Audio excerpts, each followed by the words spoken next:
This channel is part of the History Hit network.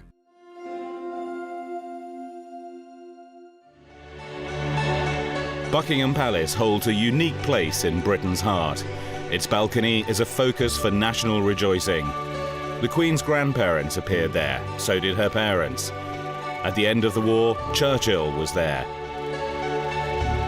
On the Queen's wedding day and after her coronation, all the royal family were there. When Prince Charles married Lady Diana Spencer, they took their place on the palace balcony. Now, a more controversial couple are set for balcony parades.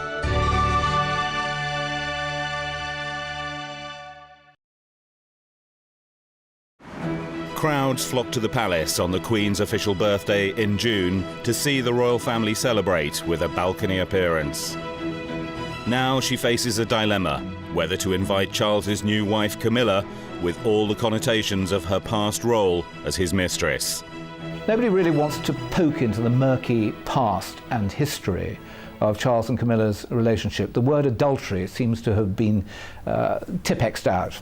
But the truth of the matter is that they did have an adulterous relationship, and that in 1975 the Queen, who didn't want to blame her son for being in an adulterous relationship, said that she would never have Camilla Parker Bowles in the same room as her ever again. The Queen is aware that adultery has occurred. She knows what the consequences have been. She won't forget it, and you won't be seeing Camilla on the balcony at Buckingham Palace when the Queen is there. 1990 marked the 50th anniversary of the Battle of Britain.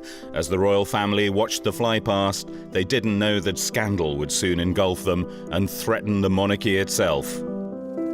Their troubles really began in 1960 when Princess Margaret, the Queen's sister, married Lord Snowdon. She would be the first senior royal to divorce in modern times.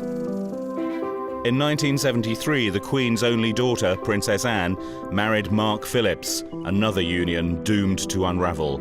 Anne would later remarry in a low-key ceremony. The spectacular wedding of Charles and Diana was meant to secure the future of the Windsor dynasty. The fabulous ceremony one sunny July day in 1981 was the royal family's own fairy tale. The dark secret of Camilla, a guest at that wedding, was concealed.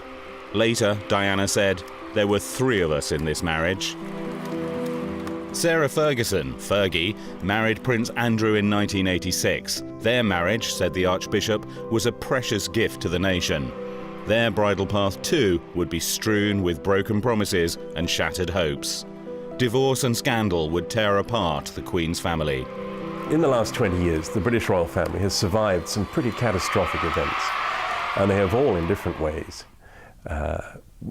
put that future under threat.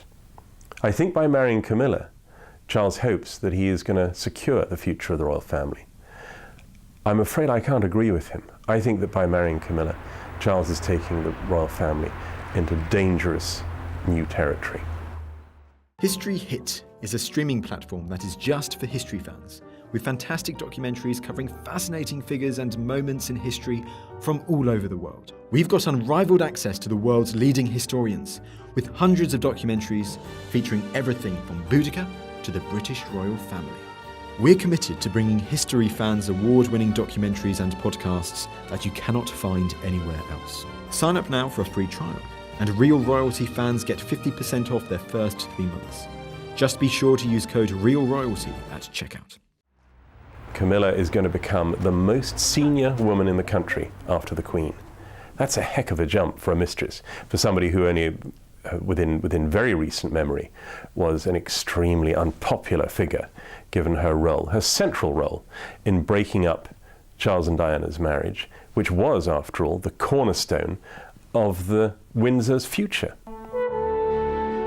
Summer 2004, Balmoral Castle in Scotland.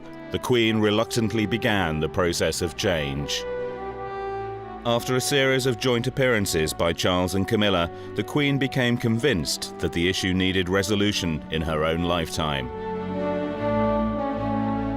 There were meetings at Balmoral, I think they started on June the 4th, where the Queen was up there for a few days, staying in a lodge away from the main house, and a series of advisors came up from London, and they started talking about the constitutional implications of the marriage.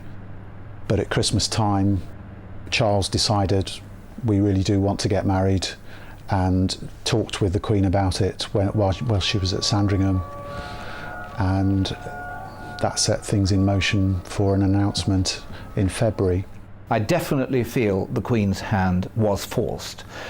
I think we can see over the period of the last 3 or 4 years that she's been snookered more than once. She has been pushed by Prince Charles and his courtiers into doing things that she would prefer not to do. She was forced to meet Camilla Parker Bowles at a party at Highgrove, which Charles gave. She didn't want to do it, but Prince Charles said, you don't do that, and I don't come to the Queen Mother's 100th birthday. The Queen does not accept Camilla Parker Bowles, and that is a problem for the future. Ludlow, 2003. For many years now, Ludlow Racecourse has needed a new stand on the Tattersall's enclosure. An enormous trouble has been taken to try and build a stand. This was a nostalgic visit for Charles. In opening the new Jubilee stand, Charles recalled an earlier day when he had raced at Ludlow as an amateur jockey. He stayed to see the Prince of Wales Challenge Trophy race, named after his earlier chase in October 1980, when Lady Diana Spencer, his teenage girlfriend, watched with Camilla Parker Bowles. They saw him race into second place on his horse, Alibar. Diana didn't know then that Camilla was really his mistress. Charles admitted his long liaison with Camilla in a television interview in 1994. Their affair mirrored an historic romance. Charles's great-great-grandfather, Edward VII, and Alice Keppel, Camilla's great-grandmother, were lovers. Alice was beautiful, elegant, and discreet.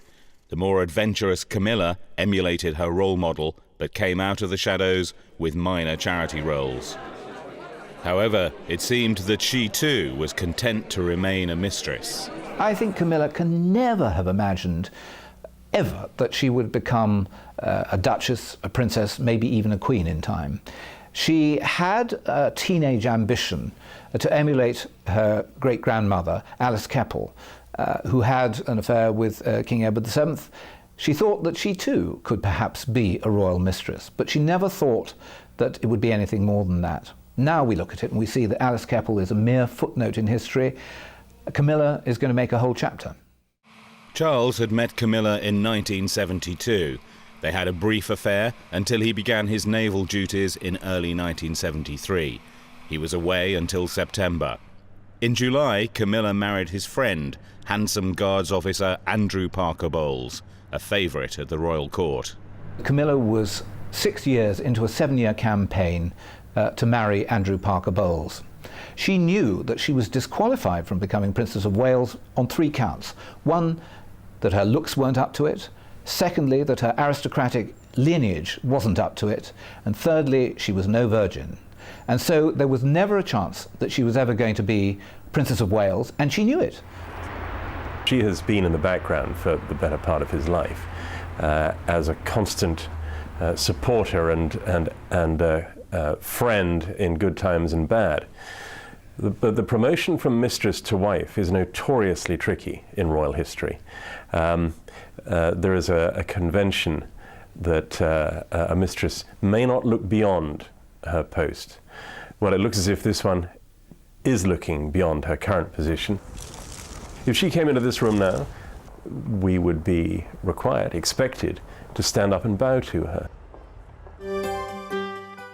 Protocol prevented Camilla from joining Charles at many family or official events. If the Queen was present, Camilla was segregated. Charles was faced with a choice: leave the situation as it was, or try to resolve it by marriage. He was damned if he did, and he was damned if he didn't, really. He's had a lot of embarrassment to put up with because Camilla has been prevented from going to spend Christmas with the royal family, Easter with the royal family. And then in November last year, Charles and Camilla were due to go to a wedding at Chester Cathedral. The Prince's godson was getting married, and Camilla was told that she wouldn't be able to sit with him because of royal protocol. She was going to have to sit behind him or possibly on the other side of the church from him. And it was just an embarrassment too far, a humiliation too far. The thing about all of this, we talk about royal protocol as if it's set in stone, but really royal protocol is what the monarch of the day decides. And so essentially that's just the Queen showing her distrust and disapproval of the relationship. Queen Rania of Jordan's backing gave the couple the encouragement they needed for their first public kiss. Charles has tried for a long time to persuade the public, the church, and his own parents that he should make Camilla his wife. I don't think that Charles is impelled by a sense of duty to marry Camilla. I think this is something that he has devoutly wished for many, many years. It's he alone, and against a great deal of opposition from courtiers, from the Queen, from Prince Philip, who's been steamrolling through this idea that he could actually marry Camilla and get away with it. Now, we still have to see whether this gamble is going to come off, because a great proportion of the British public are really undecided as to whether this is going to be a good move or not.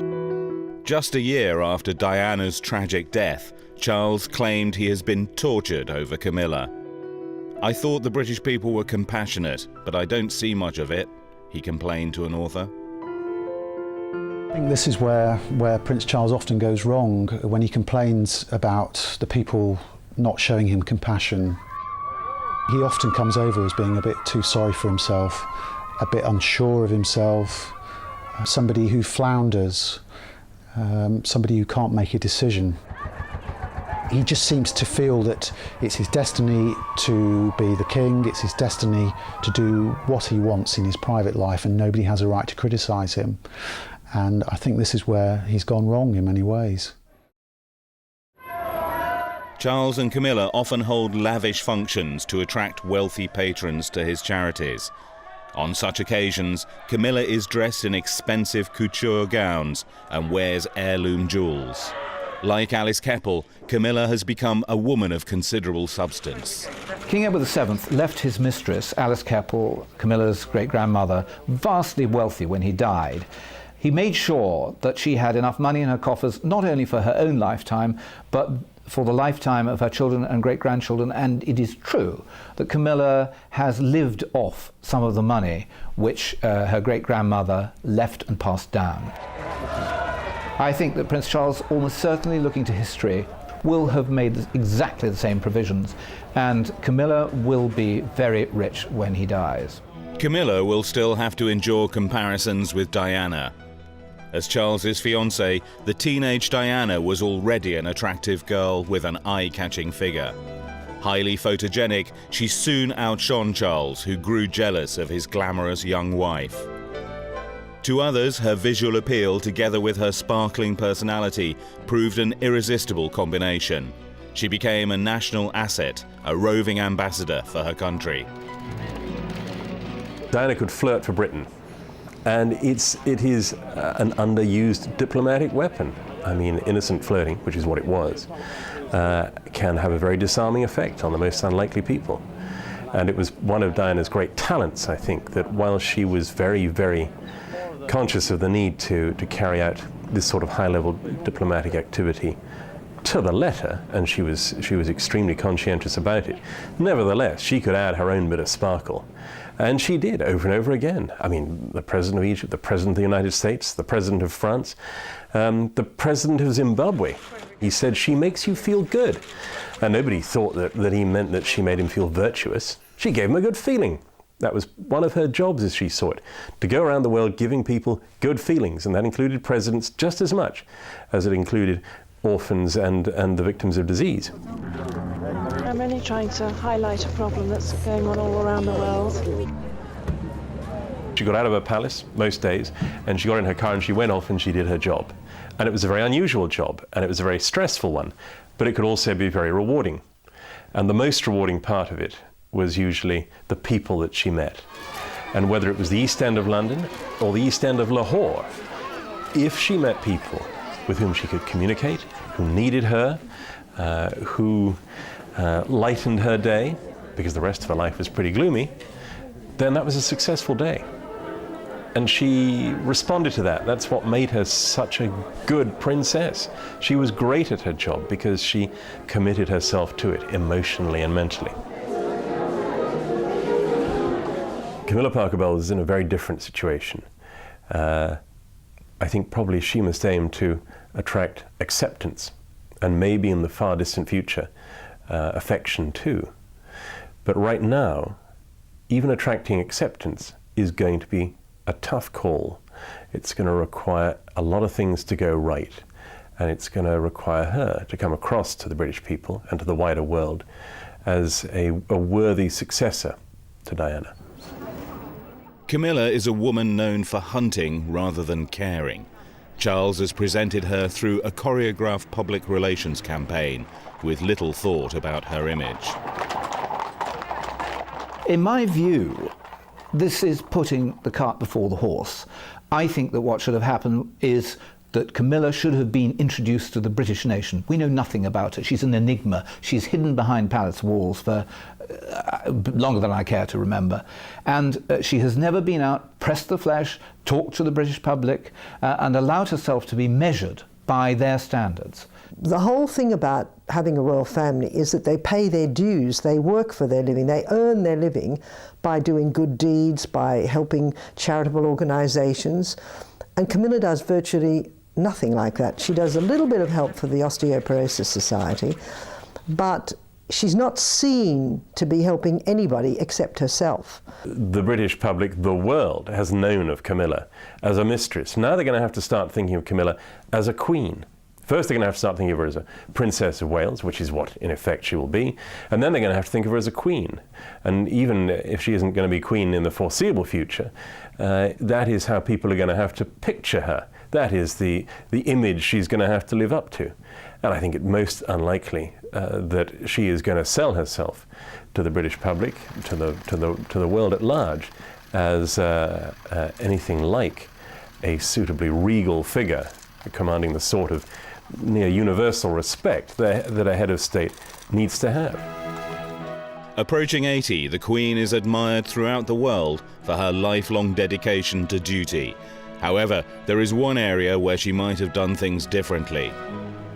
We now know, through videotapes made in Diana's lifetime, that she went to the Queen to seek help over Charles and Camilla, but the Queen refused to interfere.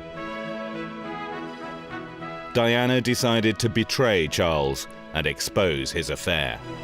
It's a real pity that so many chances to produce a happier outcome went begging. I was aware that there were opportunities for other members of the royal family to help Charles and Diana through the crisis that they faced, and in particular, help Diana. She was not a natural rebel. In fact, more often she yearned for reassurance and encouragement and guidance. Whether the words couldn't be found or whether Diana didn't hear them, she felt herself excluded from the royal organisation. And while she wasn't a rebel, she wasn't a wimp either. And when, as she saw it, she felt outnumbered and conspired against, she was defiant. The Queen did not condone Camilla's conduct. The couple adopted a strategy of appearing together at events for his own charities, such as the Prince's Trust, but the Queen refused to allow Camilla to join Charles on official royal duties. The Queen was worried about upsetting more traditional supporters of the monarchy. She didn't want Camilla to be seen to be part of the family. But of course the wedding announcement has just exacerbated the problems really, and it's proved very, very divisive. Camilla retained a group of female friends who were almost ladies-in-waiting. Some, like Emily van Cutsum, joined her on exotic holidays. Emily has now fallen out of favour after a feud with Camilla. At the new royal court of Charles and Camilla, friends from skiing, hunting and polo want to hold sway. Among them is Charles's skiing friend and Camilla's staunchest supporter, Patty Palmer Tompkinson. She reunited them 4 years after Charles's marriage. She might be considered a queen-maker.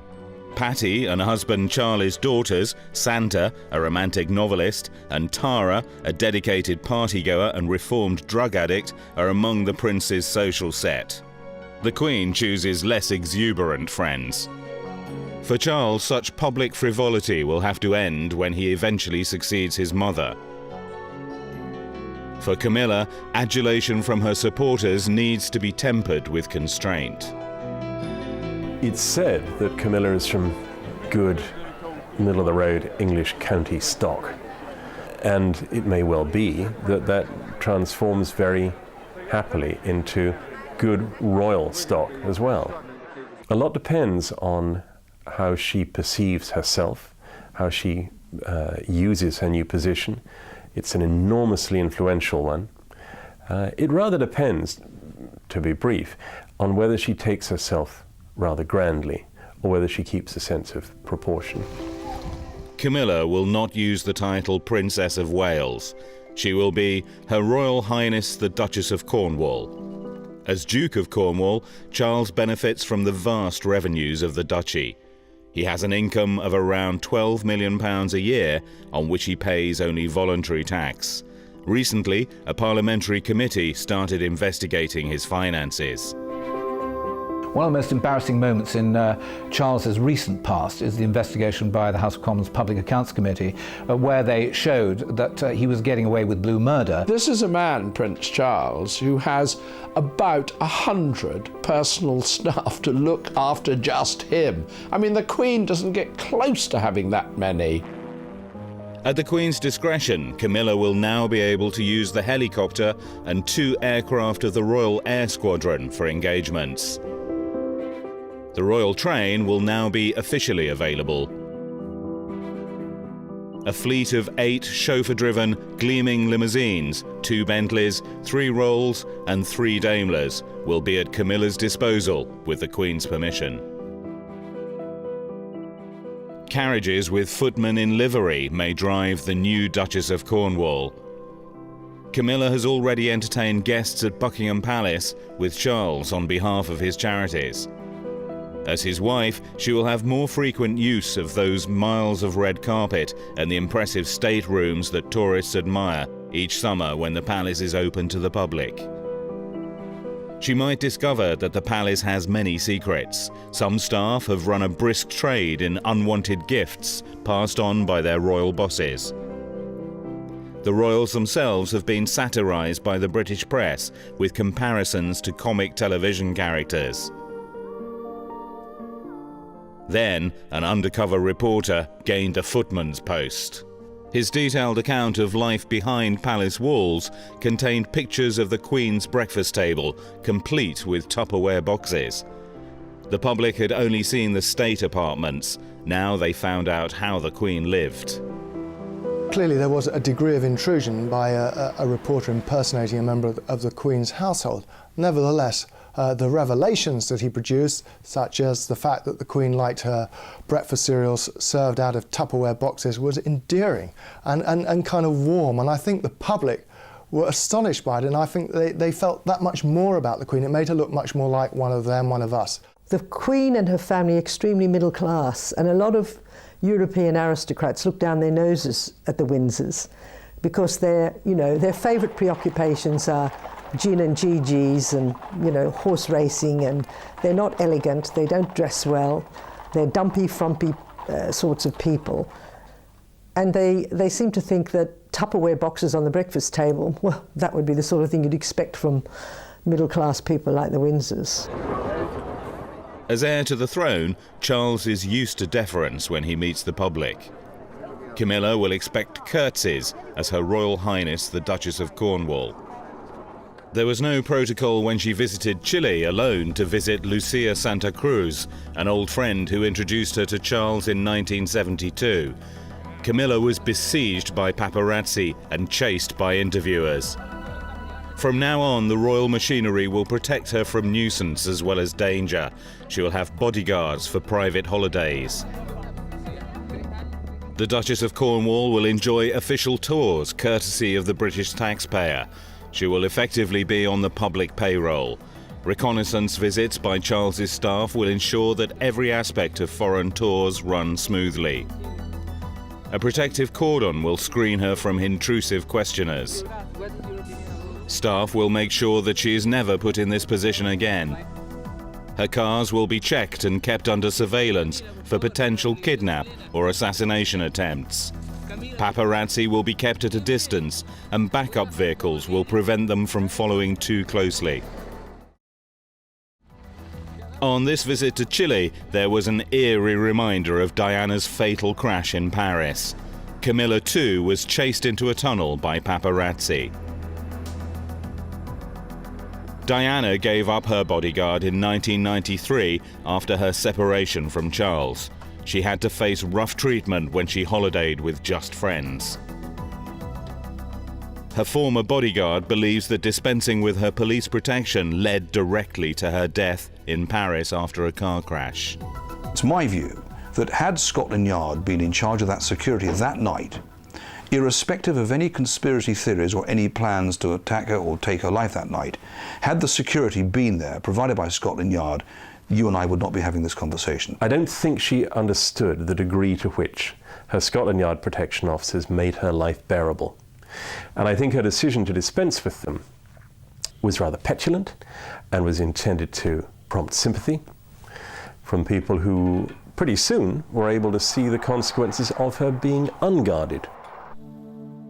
Ken Wharf was Diana's eyes and ears. He protected her at home and abroad from attacks by assassins and stalkers. A trained marksman, his casual air belied his own role as a potential bullet catcher. Whatever the occasion, no one escaped his scrutiny. If Camilla is to follow in Diana's footsteps, she will need another Ken to shadow her and keep the press at bay. Here in Egypt, Ken showed he was good at dealing with the press, allowing Diana the chance to pose for photographers before continuing her tour. On this trip, while she stayed at the ambassador's residence in Cairo, Ken kept guard while she took a dip in the pool. Diana was pretty streetwise, and she had, very, very good peripheral vision. And I think it was her, actually, at the same time as myself, spotted some people on a roof on a high-rise building nearby. I was almost certain that it was the media that were taking pictures of Diana in the pool. All I did to help that was to try and obscure the shots that were being taken. Well, it didn't always work, and that wasn't necessarily my role. But in fact, if you look at it from a security standpoint, it was actually not a bad thing to do. But of course, Diana was discussing it then and said, look, what do I do here? Do I have to get out? I said, well, no. Stay there, do what you want. She said, well, I never get any peace here, do I? I said, well, no, but that's part and parcel of being the Princess of Wales. There's not much I can do about it.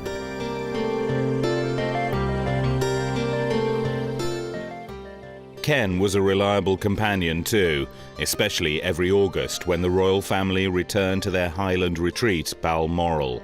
There are aspects of Balmoral life she didn't like, but very often she would ring me up and say, look, I need to go for a walk.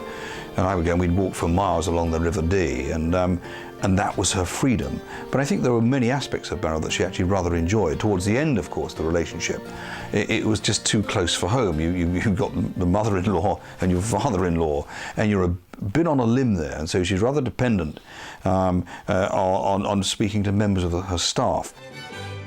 Staff saw Charles and Diana in less formal surroundings of Highgrove, the couple's country home in Gloucestershire. This was their weekend retreat. Charles and his sons kept their pets there. Charles's dog Tigger was unpopular with some of the staff. Tigger and Mervyn, the chef, didn't have a very good relationship because Mervyn didn't want dogs in the kitchen, but one morning Tigger made a run for something that fell out of the pan, at which point Mervyn grabbed the dog by the back of the neck and then opened up the heater tray of the oven and put the dog in the heater tray. And of course, who should come in, literally almost immediately, was the Prince of Wales, who said, has anybody seen Tigger? Well, I couldn't actually turn around and say, I'm sorry, sir, the dog's in the oven. But he did go outside and come back in. I said, "Let me get the dog out," because the dog now was instead of being a sort of semi-rough-haired skinned Jack Russell, was now a smooth-skinned Russell with a sort of fairly high temperature. So we got it moving through it in the hallway, and the prince came to the door and said, "Ah, Tigger there," I said, "You look amazingly hot." Camilla is learning that the staff play a crucial role in any palace. They're also aware of any tensions in the relationships of their bosses. You know, palace is a pretty lonely place, and, you know, members of the royal family rely upon members of staff, you know, your valets, your butler, your maid, or whatever you want to call it. In the Prince and Princess of Wales' case, you know, it was pretty obvious that the marriage was going through a difficult period. But it was kept very much under wraps. You know, everybody knew in the circle of her friends, everybody knew that worked within the palace that there were problems with their marriage, and it wasn't too difficult to see that. I think it's a credit here to her staff that very little was said. Working in royal residences means poor pay and long hours. Some staff have found other ways of increasing their income, such as selling information and trinkets passed on to them by their bosses. Recent events have made their livelihood and security uncertain. You're always prey to the royal order of the boot. You know, you can be in one day and out the next. And it's very much been tightened up because of all the leaks and because, you know, a Daily Mirror reporter got a job there and then revealed far too much for the Queen's liking. So you're hampered. You've got to sign all these secrecy acts, confidentiality agreements, and the pay is a pittance. That's why so many of them were selling off these gifts. They pick up these trinkets and things, or letters or whatever, and they sell them on eBay, or they sell them through people in America who adore the royal family, and to supplement their appalling pay. Paul Burrell, Diana's butler, worked for the Diana Memorial Fund after her death. With her secretary, Jacqueline Allen, they were honoured guests at an American fundraising event. This gift to Burrell from Diana and other items was sold to raise money for good causes. A replica of the blue diamond necklace worn by Kate Winslet in the film Titanic raised over £1 million. Then it emerged that Burrell had stashed hundreds of the princess's belongings in his home. Charged with theft, he was tried at the Old Bailey. His court case was a fiasco. He was cleared when the Queen recalled a conversation in which he told her he was safeguarding some of the princess's papers. Later, he revealed details of his private talk with the Queen. The Burrell trial collapsed because it should never have gone ahead in the first place. I mean, they made a fundamental mistake. They were misled, the royals, by what was presented to them by the police. Had the Prince of Wales taken the advice that was proffered to him by a number of senior figures on his staff, to have met with Burrell, to hear with Burrell before the case began, he could have resolved it. Burrell was no threat to them. All the material that Burrell had was buried in his attic. It wasn't going to be sold, it wasn't going to go anywhere. But it went ahead, he was prosecuted, and the trial collapsed like many of us knew it would do, because he had done fundamentally nothing wrong. Burrell then betrayed secrets about Diana, Charles and Camilla in a book. It was serialised with explosive headlines in a tabloid paper. He betrayed Diana, there's no two ways about it. The man who said for years he would never leak anything did it just to make money, because he was so upset when he lost his job and his home when Diana died. And he couldn't forgive the royal family. He went to see the Queen, begged her to let him stay on in Kensington Palace, and she said no. After Diana's death, her royal jewellery was returned to the palace. The princess had many heritage items, some, like this necklace, dating to the Queen's grandmother. The boys inherited most of Diana's jewellery that wasn't part of the royal collection, and they went and chose certain pieces that they wanted. I believe that Harry took her Cartier watch and William took her engagement ring. But obviously, her personal jewellery is being kept for them and their future wives. The tiaras that belonged to the Queen that she'd borrowed, which get handed down from generation to generation, would have gone back into the royal jewellery pool. The Duchess of Cornwall might well be seen wearing some of the royal gems. even some of the Queen's personal collection. Perhaps not the state diadem, a crown jewel, but there are 7 other sumptuous tiaras, including the Queen's favourite, the pearl and diamond tiara and the Russian fringe tiara. There are 15 important necklaces, scores of earrings, bracelets and rings in the collection, plus many other pieces from earlier queens. On their engagement, Charles gave Camilla a diamond ring which belonged to the late Queen Mother. It's worth £500,000. In 1901, after the death of Queen Victoria, Edward VII, Alice Keppel's lover, and his queen, Alexandra, were crowned. Alexandra wore a crown containing the fabulous Koh-i-Noor diamond, said to bring bad luck to a male owner. The Queen Mother wore it in her own consort's crown on her coronation day in 1937. It was placed on her coffin at her funeral in 2002. Now in the Tower of London with the crown jewels, could it be worn next by Camilla at Charles's coronation?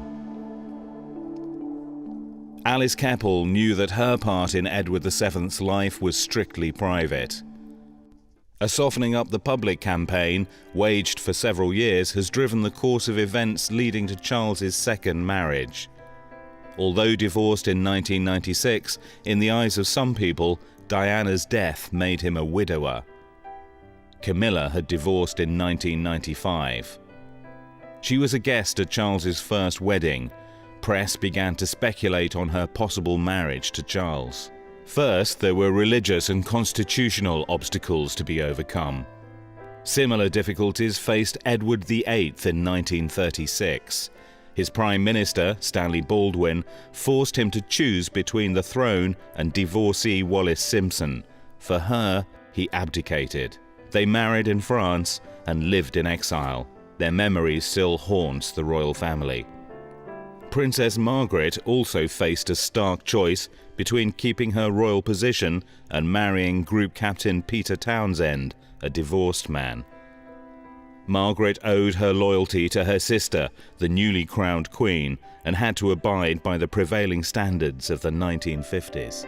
Princess Margaret didn't get married in 1953 because the government of the day advised the Queen that it would not be acceptable to the British public, largely because of the Church of England's reservations.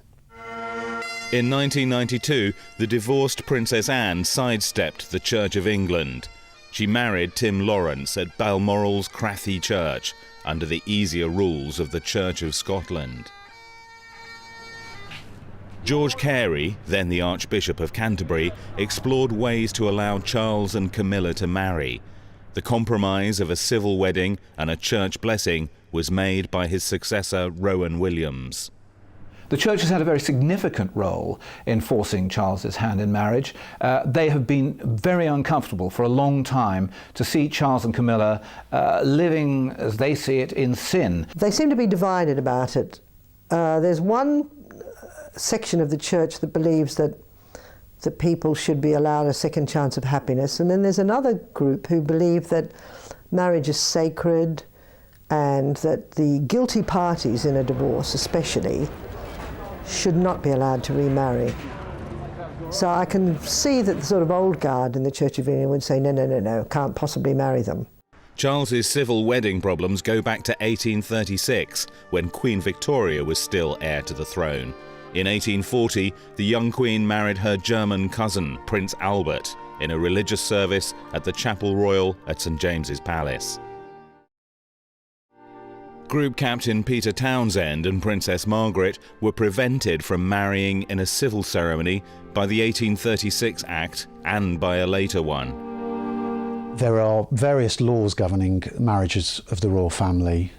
We go back to the 1836 Marriage Act, the 1949 Marriage Act, which both appear very, very clearly to prevent members of the royal family from marrying in civil ceremonies.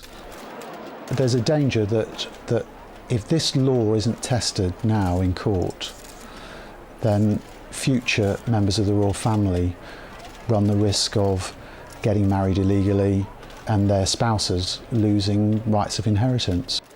Unless the government changes the law now, somebody is going to prove that that marriage is illegal.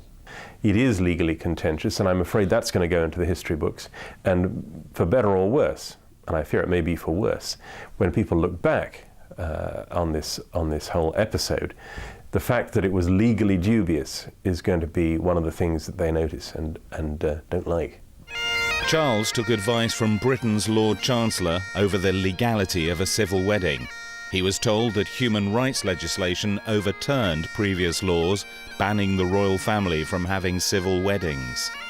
The great thing about the royal family is they make it up as they go along. They can do anything they want. What they like to do is they like to cite precedent. And if they want to do something, and it hasn't been done recently, they can say, oh, it was done in Henry VIII's time, it's done in Queen Victoria's time.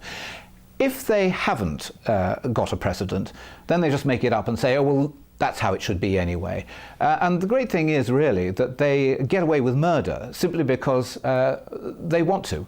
And it's very interesting to see how inventive they can be with their own rules. Perhaps Camilla's biographer is right to be cynical. It was also claimed that members of the royal family did not have to post their bans of marriage, but Charles was quick to do so in Cirencester, a town near his country home. Charles's title makes it an unusual addition to the local list. By attending Sunday service at a parish close to Highgrove, he is trying to avoid a rift with the wider church over his civil wedding. Settling for a church blessing will not satisfy everyone, and some might not regard his marriage as valid. Soon after his engagement, Charles made an official visit to Australia without Camilla. He faced an unenthusiastic reception. His visit coincided with 2 new royal stars. Stealing the show were Crown Prince Frederick of Denmark and his Tasmanian-born wife, Princess Mary, a former Sydney estate agent. Her presence recalled an earlier visit in 1983 when the young Princess Diana made her first official tour of Australia. Diana and Charles received a rapturous reception. These were the glory days of the British royal family. Surely Camilla cannot hope for such popularity. I imagine that reaction to Camilla in Australia will be comparable to reaction to Camilla here, in that some people will think she's a good thing. Not many, I suspect. More people will think that she's no substitute for Diana, and that in fact, by taking Diana's place, Charles is showing a lack of respect for Diana. But the great majority will be more or less indifferent. Opinion polls seem to show that support for a republic is growing again in Australia, and when Australians are faced with the prospect of Charles becoming their next king with Camilla as his wife, support for a republic has grown even more in the opinion polls. Charles should also consider the reactions of all the 15 nations of the Commonwealth, where the Queen is head of state. I think the Commonwealth has been sadly neglected, not so much by the Queen, who takes her duty to the Commonwealth as head of the Commonwealth very seriously, but I know that Prince Charles is not as enthusiastic about his Commonwealth duties as his mother is, and I think it's a matter of great regret that the future of the British monarchy seems to be turning its attention rather more towards Europe than towards the remaining bits of the world which look to Buckingham Palace for a lead, for a symbolic head. Windsor Castle was announced as the venue of the wedding. Many royal marriages and christenings have taken place within its ancient stone walls. St George's Chapel was used in 1992 for a wedding attended by all the royal family. It was the marriage of Lady Helen Windsor, daughter of the Queen's cousin, the Duke of Kent. And in 1999, Prince Edward married Sophie Rhys-Jones at St George's Chapel. He is the only one of the Queen's children who is not divorced. The chapel is ornate and regally splendid, with the atmosphere of a cathedral. Charles' plans to marry there were dashed by a legal technicality.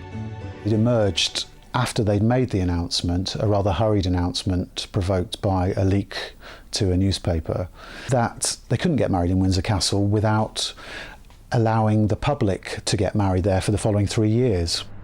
The Queen was horrified at the thought of her weekends being interrupted by members of the public coming in to get married, and all sorts of chaos would ensue.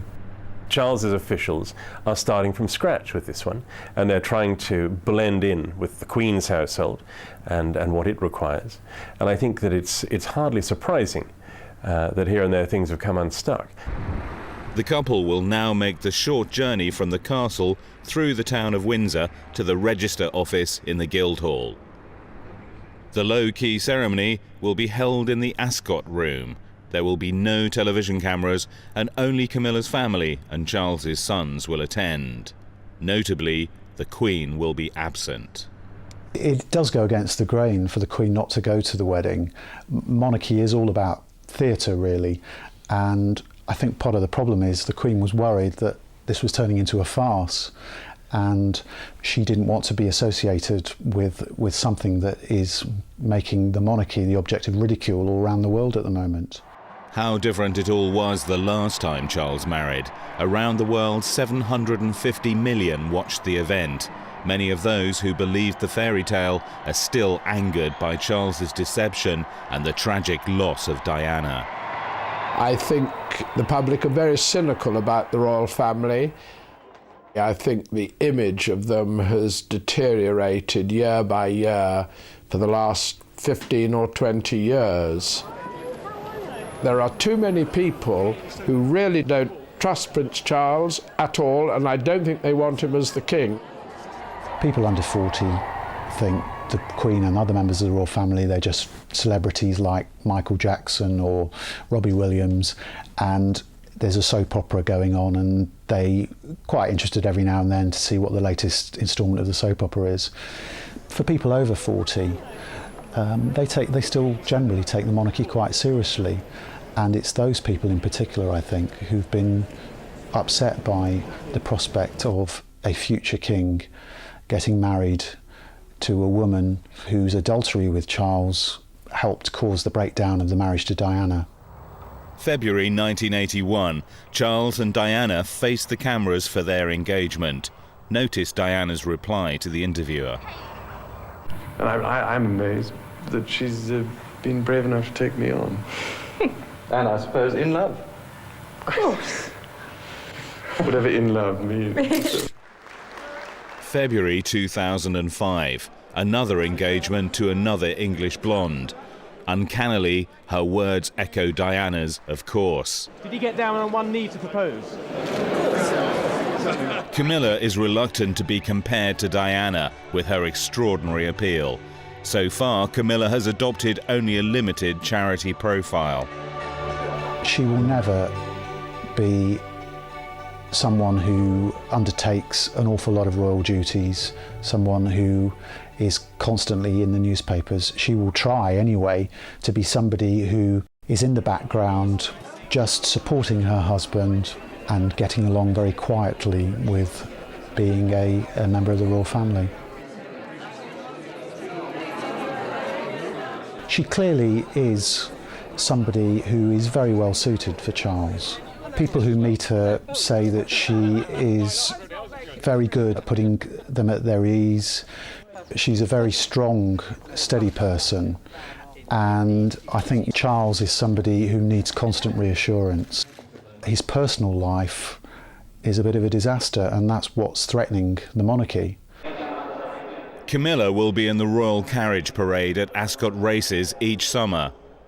She has to be seen as part of the family so that she is accepted as princess consort when Charles is king. For the present, the Duchess of Cornwall will be the second lady in the land, Princess of Wales in all but name, and she could still become queen. With Charles and Camilla, we're into new territory. The guys who are actually having to organise this thing don't have any precedent to refer to. There isn't a book of rules, so they're having to make it up as they go along. Prince Charles obviously believes that he could ascend the throne with Camilla by his side. Whether she's called a princess consort or a queen is pretty irrelevant. I think the rule is that the wife of the king is automatically the queen. So in his eyes, this is quite doable. We will wait and see whether the jury of public opinion will actually come out in his favour. It's a very tricky road ahead for the Prince of Wales. He's put his reputation on the line with this marriage. We're going to have to see whether he can get away with it. The same prince, another wife, a second fairy tale. Based on scandal and tragedy, this one cannot be sold as a storybook romance. The question now is, can the monarchy survive a King Charles and a Queen Camilla? Charles and William, father and son, heirs to a kingdom like characters in a Shakespeare play, they have lived through more tragedy and change than most families could ever contemplate. The scandal of a royal divorce and the untimely death of a mother. Charles's controversial second marriage to Camilla, the woman Diana blamed for her unhappiness. These events could have broken the love of these two men, yet they have remained visibly fond of each other. It seems that adversity has only strengthened their bond. A warm-hearted son to his father, William has been no less generous to his sometimes troubled younger brother, Harry. Harry has completed his training and is now in the army, effectively. That means that he can't spend every weekend with his beloved papa as he once did down at Highgrove. But I think they get on well, the three of them. I mean, they've come together pretty much through thick and thin. You think back only 9 years to Princess Diana's death. Charles was the single parent, and he's done a pretty good job of raising him. A confidant to his mother, William, at the age of 15, had his world riven asunder by her tragic death. Unlike William, Charles is often perceived as eccentric and extravagant. His aides put toothpaste on his toothbrush for him, and he has an old-fashioned image.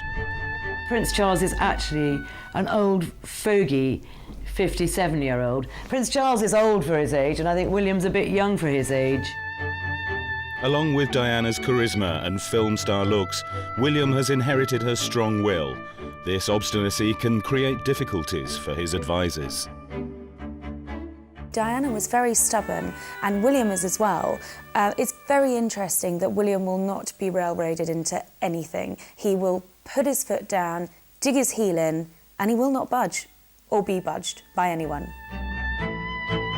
By going to Sandhurst, Britain's military academy, William accepted royal convention and followed his father's advice. In his private life, he has chosen a woman very unlike his father's less suitable choices. Kate Middleton is a thoroughly modern and practical young woman who could one day be queen. Probably 99.9% certain that Kate and William will marry. Kate brings many things to William that make his life meaningful and special. William, being the very stubborn man that he is, will not be hurried into any decision until he is full and ready for it. Unlike Charles, William is a man of his time. He's in touch. Perhaps it's here that the real possibility of rivalry could emerge. William is already gaining an image better suited to a future king of the modern nation Britain is fast becoming. Charles has worked hard to overcome the public hostility he faced at the time of his divorce and in the aftermath of Diana's death. He and his sons present a united front. However, opinion polls are often against Charles's accession to the throne in favour of William's. If anyone is unhappy with the dynamic, it will be Charles. But having said that, he's very generous. He likes to share the limelight with the boys. He wants them to be popular. He feels it's important that they learn about the kind of life they've got in the future.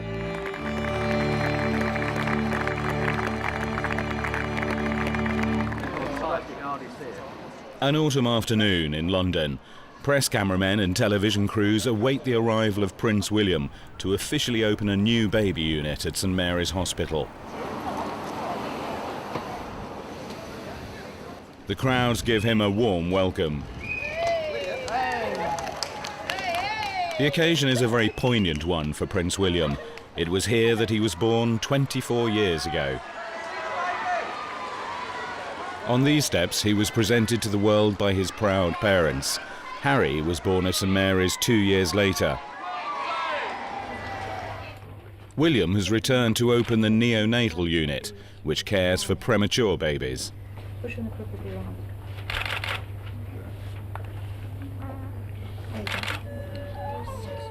Destined for a life very different to most people, his easy royal manner and his youthful personality are very reminiscent of his mother's. Awesome. And so when do you think, when will they be able to get home? Well, they've got to be big enough to be able to take all the feeds on their own. Yeah. So, but it won't be for themselves warm without any help. So, and put on weight, which exactly. they're doing that already. So. I think being fed 12 times a day, I think anyone put on weight, definitely. Definitely, yes. Very important. Yes. Awesome. And they're very snug. Very comfortable. There's a lot of Diana in William, and I'm sure Charles is probably the first person to see it. William's formal introduction to public duties came on St David's Day, March the 1st in 1991. He was 8 years old, almost the same age as Charles when he was created Prince of Wales. William learned how to respond to the crowds. It's all right. Well done, He's doing ever so well. Both parents introduced the shy William to the people of Wales, but it was his mother who guided him and mentored his progress. 15 years on, William is making solo visits. His royal career is now split between military training and carefully selected events such as this.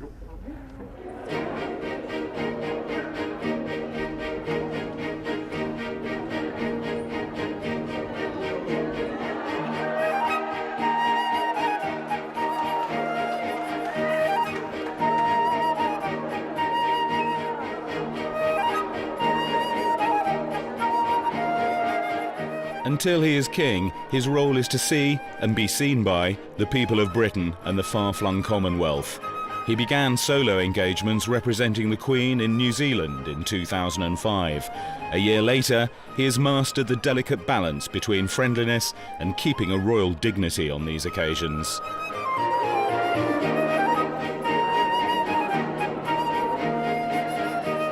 For the rest of his life, the press will be nearby, watching and recording his every public moment.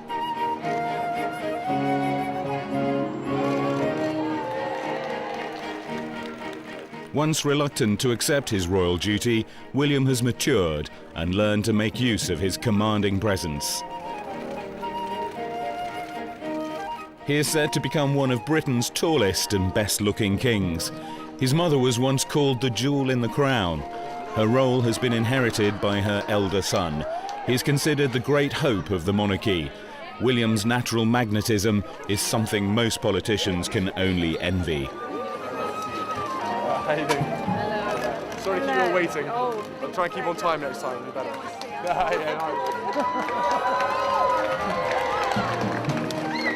His childhood shyness has gone, but this relaxed style of his mid-20s has not come easily. I think he's practiced to feel at ease. I don't think he always does. I think if you can just look at his cheeks, they flush up a little bit every time he goes on a public job. I think he is still slightly nervous at the enormity of the task. I was there years ago when he did his first major public outing in Canada, when he saw all these girls saying, "We love you, William." He doesn't like it, but at the same time, William loves the job that he's got to face in the future. He knows he's got a lot of responsibility, and I think he does a good job when he goes out and does public duties. In 2006, Charles and Camilla made an official visit to Pakistan, an ally in the battle against terrorism. This was a serious mission to defuse international tensions. But the media revived memories of Diana's solo tour 15 years ago. Charles's peace initiative was undermined by comparisons between Camilla's and Diana's clothes. Long after her death, Diana can still overshadow Charles. William cuts a more striking and impressive figure than his father.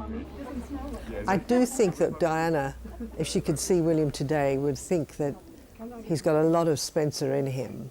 First of all, he's got her steely determination.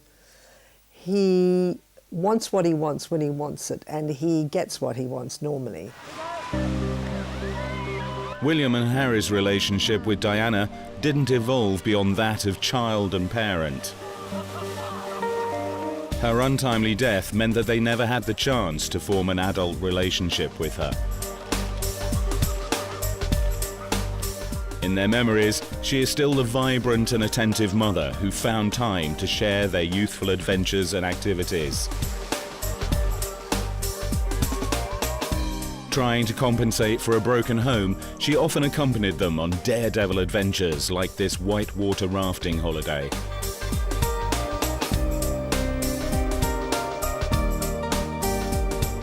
There were frequent trips to faraway locations, such as film star Goldie Hawn's ranch in Colorado, where the boys could race around on quad bikes.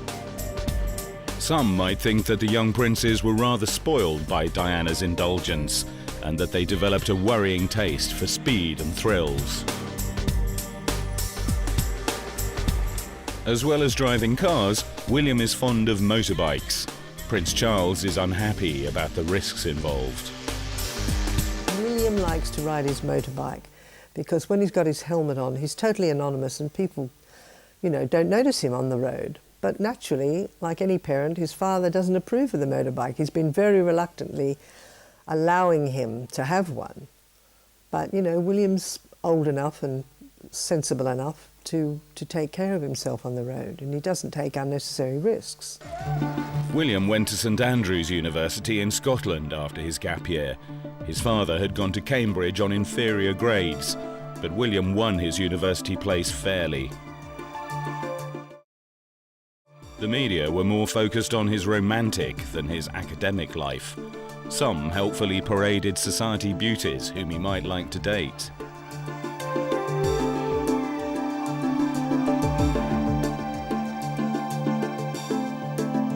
Queen-making became a press pastime. But William made his own friends. He took a group of them on a luxurious cruise. This glossy posse of young people from well-connected backgrounds were all delighted to be part of William's elite circle. Being close to or a member of the royal family is almost like having some kind of magic dust all over you. You can be as famous as you like, but if you have a title or in with the royals, then it's that little bit extra that really makes it special. Among that group are the Palmer Tompkinson sisters, Santa on the left and her livelier sister Tara. Their parents were old friends of Charles, and Tara liked to make the best of her royal connections. She became an A-list celebrity. Tara Palmer Tompkinson is a perfect example of somebody who's become famous just by being associated with the royal family. She comes from a wealthy family and had access to all the right places. She's good looking. A lot of men find her very attractive. A lot of women found her very interesting and wanted to know what she was up to, and all of a sudden she's everywhere. Tara gained a flirtatious image, which she did little to discourage. She also admitted drug problems, which she struggled to overcome. Her lifestyle and frequent appearances in gossip columns led to whispers about the extent of her royal friendships. She was wrongly linked with William, several years her junior. Unwisely, she drew attention to the rumours by giving an interview. I think a lot of people thought it was a way of bringing attention to herself and reminding everybody of how close she is to the royals, to say that she hadn't slept with him. Now happily married to Camilla and the drama of his life with Diana behind him, Charles must surely reflect on the past and what might have been if he had followed his heart in his youth and married Camilla when they first met. But as a young man, he led a very active bachelor life, enjoying many relationships away from public gaze. He relied on friends to provide a cover for his secret affairs. As Prince of Wales, he was a target for girls around the world. Every girl was scrutinised for her suitability. Glamorous blonde Davina Sheffield was a favourite contender until a previous lover revealed an affair.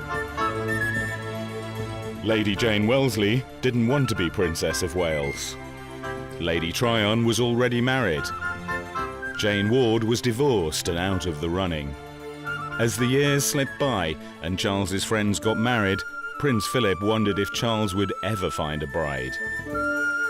Well, 30-odd years ago, when Prince Charles was playing the field, he dated a lot of girls, a lot of women came and went, and Philip was getting concerned because there was a lot of comment about it in the press at the time. Charles himself had sort of indicated at what sort of age he should be married. He said 30 was a good age, 30 came, 30 went. He was 31 before he met Princess Diana, Lady Diana Spencer she then was. And there was no doubt there was some hesitation on Charles's part, principally because his friends thought she was unsuited for a life as a royal consort.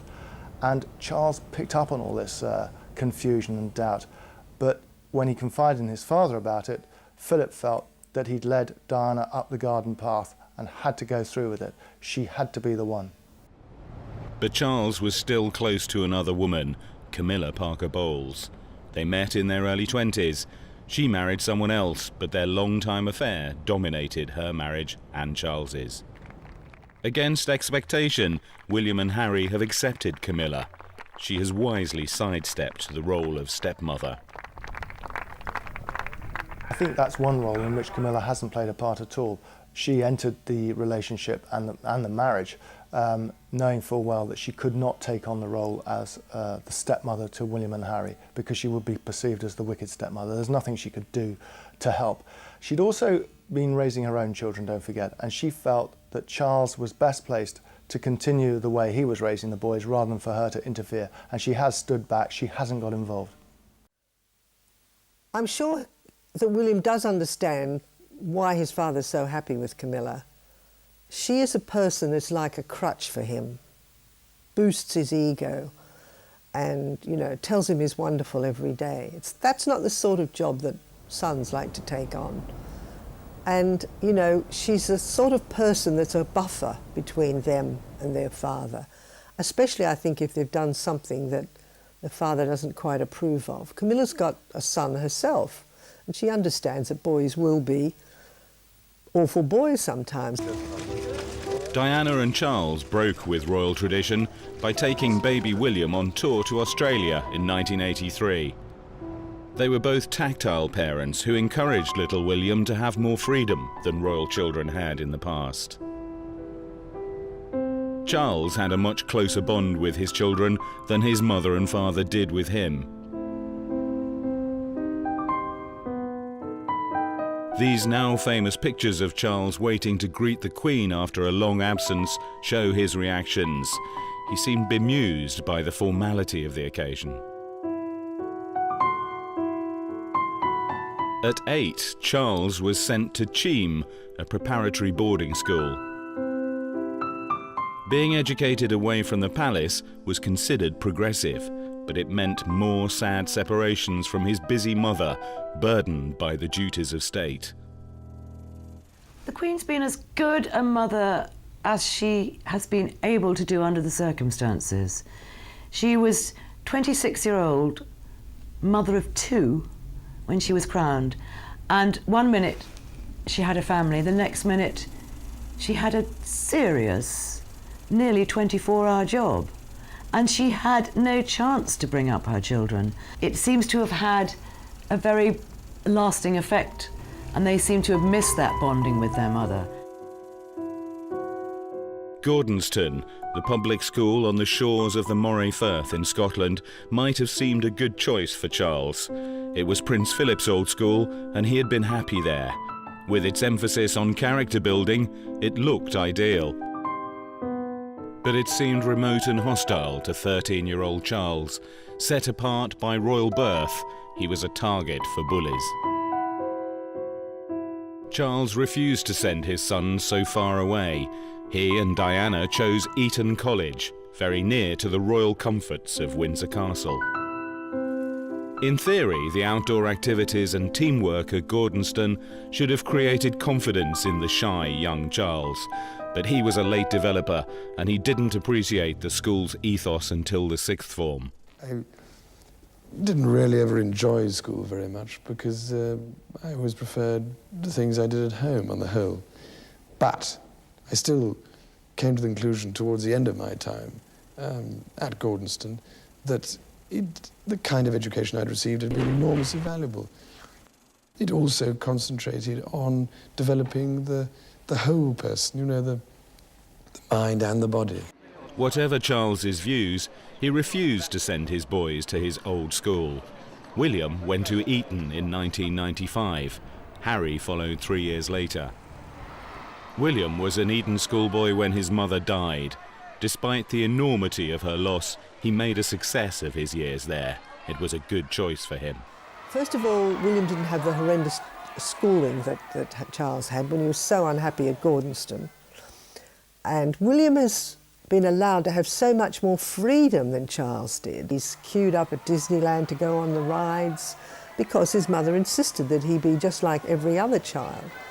So William's had an enormous amount of time to enjoy himself, to lead a normal life, which his father never had. Teenage William disliked public attention and tried to blend in with his schoolmates.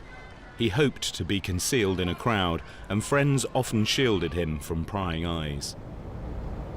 At other moments, he held his head down or turned away, trying to avoid recognition. Eton's unrivaled facilities gave him the chance to shine at sports such as rowing, rugby and water sports, as well as in his academic work.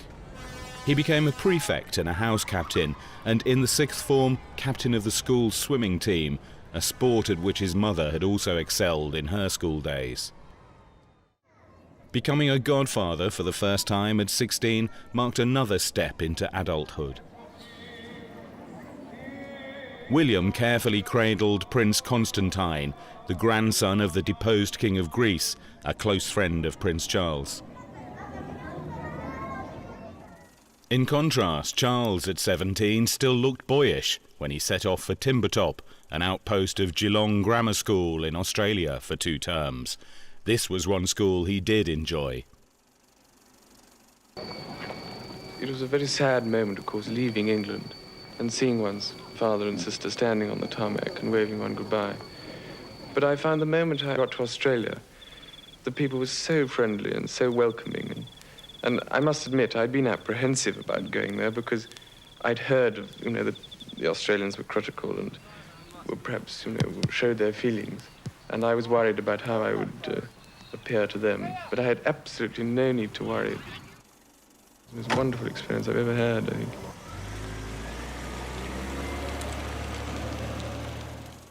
At 18, Charles went to Cambridge. It was the heyday of the Beatles and the Rolling Stones, but the Prince's appearance and interests were out of time with his own generation.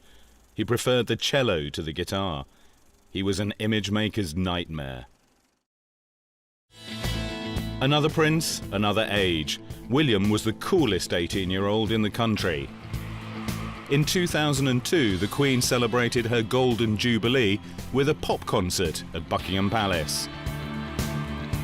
After Diana's death, the royal family had to be seen to be more in touch with ordinary people. Charles was there to enjoy the event with his sons and Camilla and other members of the royal family. They watched with varying levels of appreciation.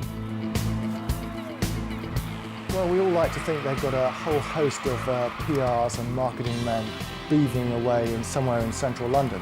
But in fact, the sad truth is there are a handful of courtiers, some of whom are plugged into contemporary life, hence this obsession with getting the Prince of Wales into events like pop and rock concerts, where I have to say he looks so uncomfortable, always suited and booted.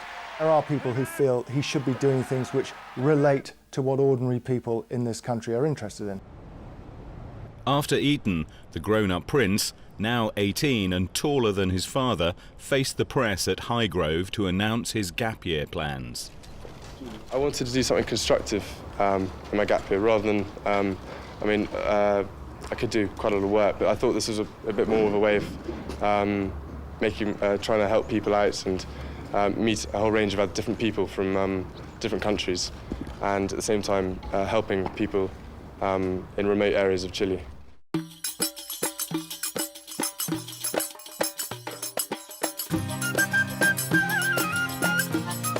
William went to Chile for 10 weeks with Raleigh International, a volunteer group ready to live and work together in primitive conditions. He took his turn with the chores.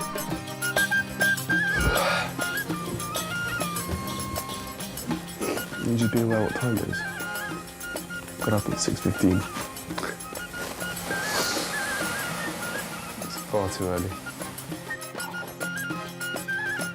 I'm going to feed it to my father till he's sick, so he can see what we went through.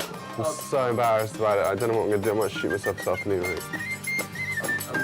I'll try it first, then come back and put some more. I doubt you will.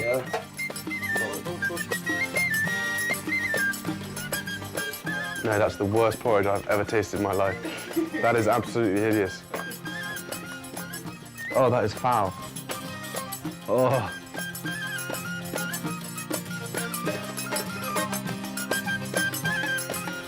We're living in an old nursery. It has got a vague carpet. It's got a roof over our heads, which is more than what we've had. Sleeping on the floor in a sleeping bag with about 16 other people all cramped together underneath a slide or a climbing frame or something. With one bathroom. It's like, it's all you need, really. You don't have any secrets in Raleigh. You share everything with everyone. And that's why I found it very difficult myself to start with, because I'm a very private person, and I still am a private person, but I learned to deal with it more. The problem is you can't go anywhere here to get space for privacy. There's always someone around you. You have to be with people. And it's very difficult to get away for your own time. So that's one thing I had to learn to deal with.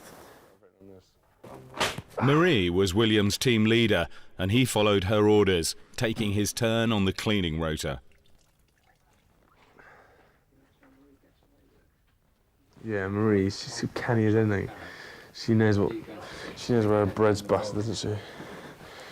That's all right, well, you go and do the loose. No, Marie, don't worry about it, I'll do it then. Oh, brilliant. Well, thanks a lot.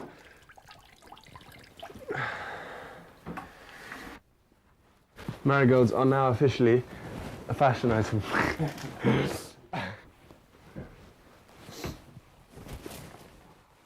Which is why I think I get along with these guys so well as well. They will come out here to join rallies, to gain their experience and to gain a bit of knowledge about other parts of the world.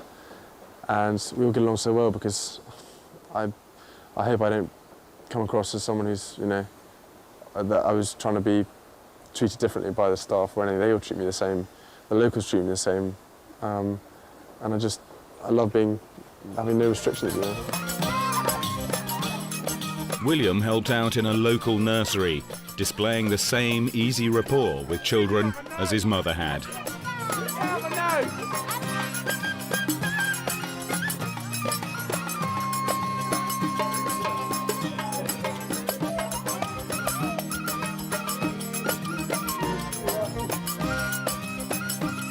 He also kept in touch with Harry by writing frequent postcards home. The Prince, known there as Will, stood in as a disc jockey at a local radio station.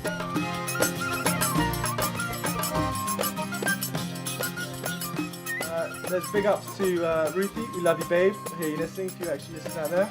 And for any of you people who are in a bit of a mood for love, this song is for you. William's performance impressed the Queen. The Queen's very proud of William. It took her a long time to really get to know him because she didn't see that much of him. But she realises that he has what it takes, in her opinion, to eventually be monarch. He's a very amusing, good, fun guy, but he does know when to stop. And he knows that that the time has to come when you have to be serious. So I think he's very well balanced, which pleases her. And of course, he's a gorgeous-looking guy, and the Queen has always liked rather macho, gorgeous-looking men. So she's obviously very proud of her grandson. William originally went to St Andrews to study history of art, but he grew unhappy with the course. Friends, including Kate Middleton, persuaded him to change to geography after his first year, rather than drop out of university altogether. Geography was a better choice. He settled down to his studies, determined to succeed and gain a good degree. He consulted his tutor about his last piece of coursework. And how's the writing up going? Yeah, the writing up's not going quite so well as it should be. I've got this much notes, but I've only written about 2,000 words, 1,000 words. And the deadline's getting pretty close. Worryingly close now, yes. But I'm going to, once I get everything else sorted that's going on around us, I will settle and get stuck into it. Yes.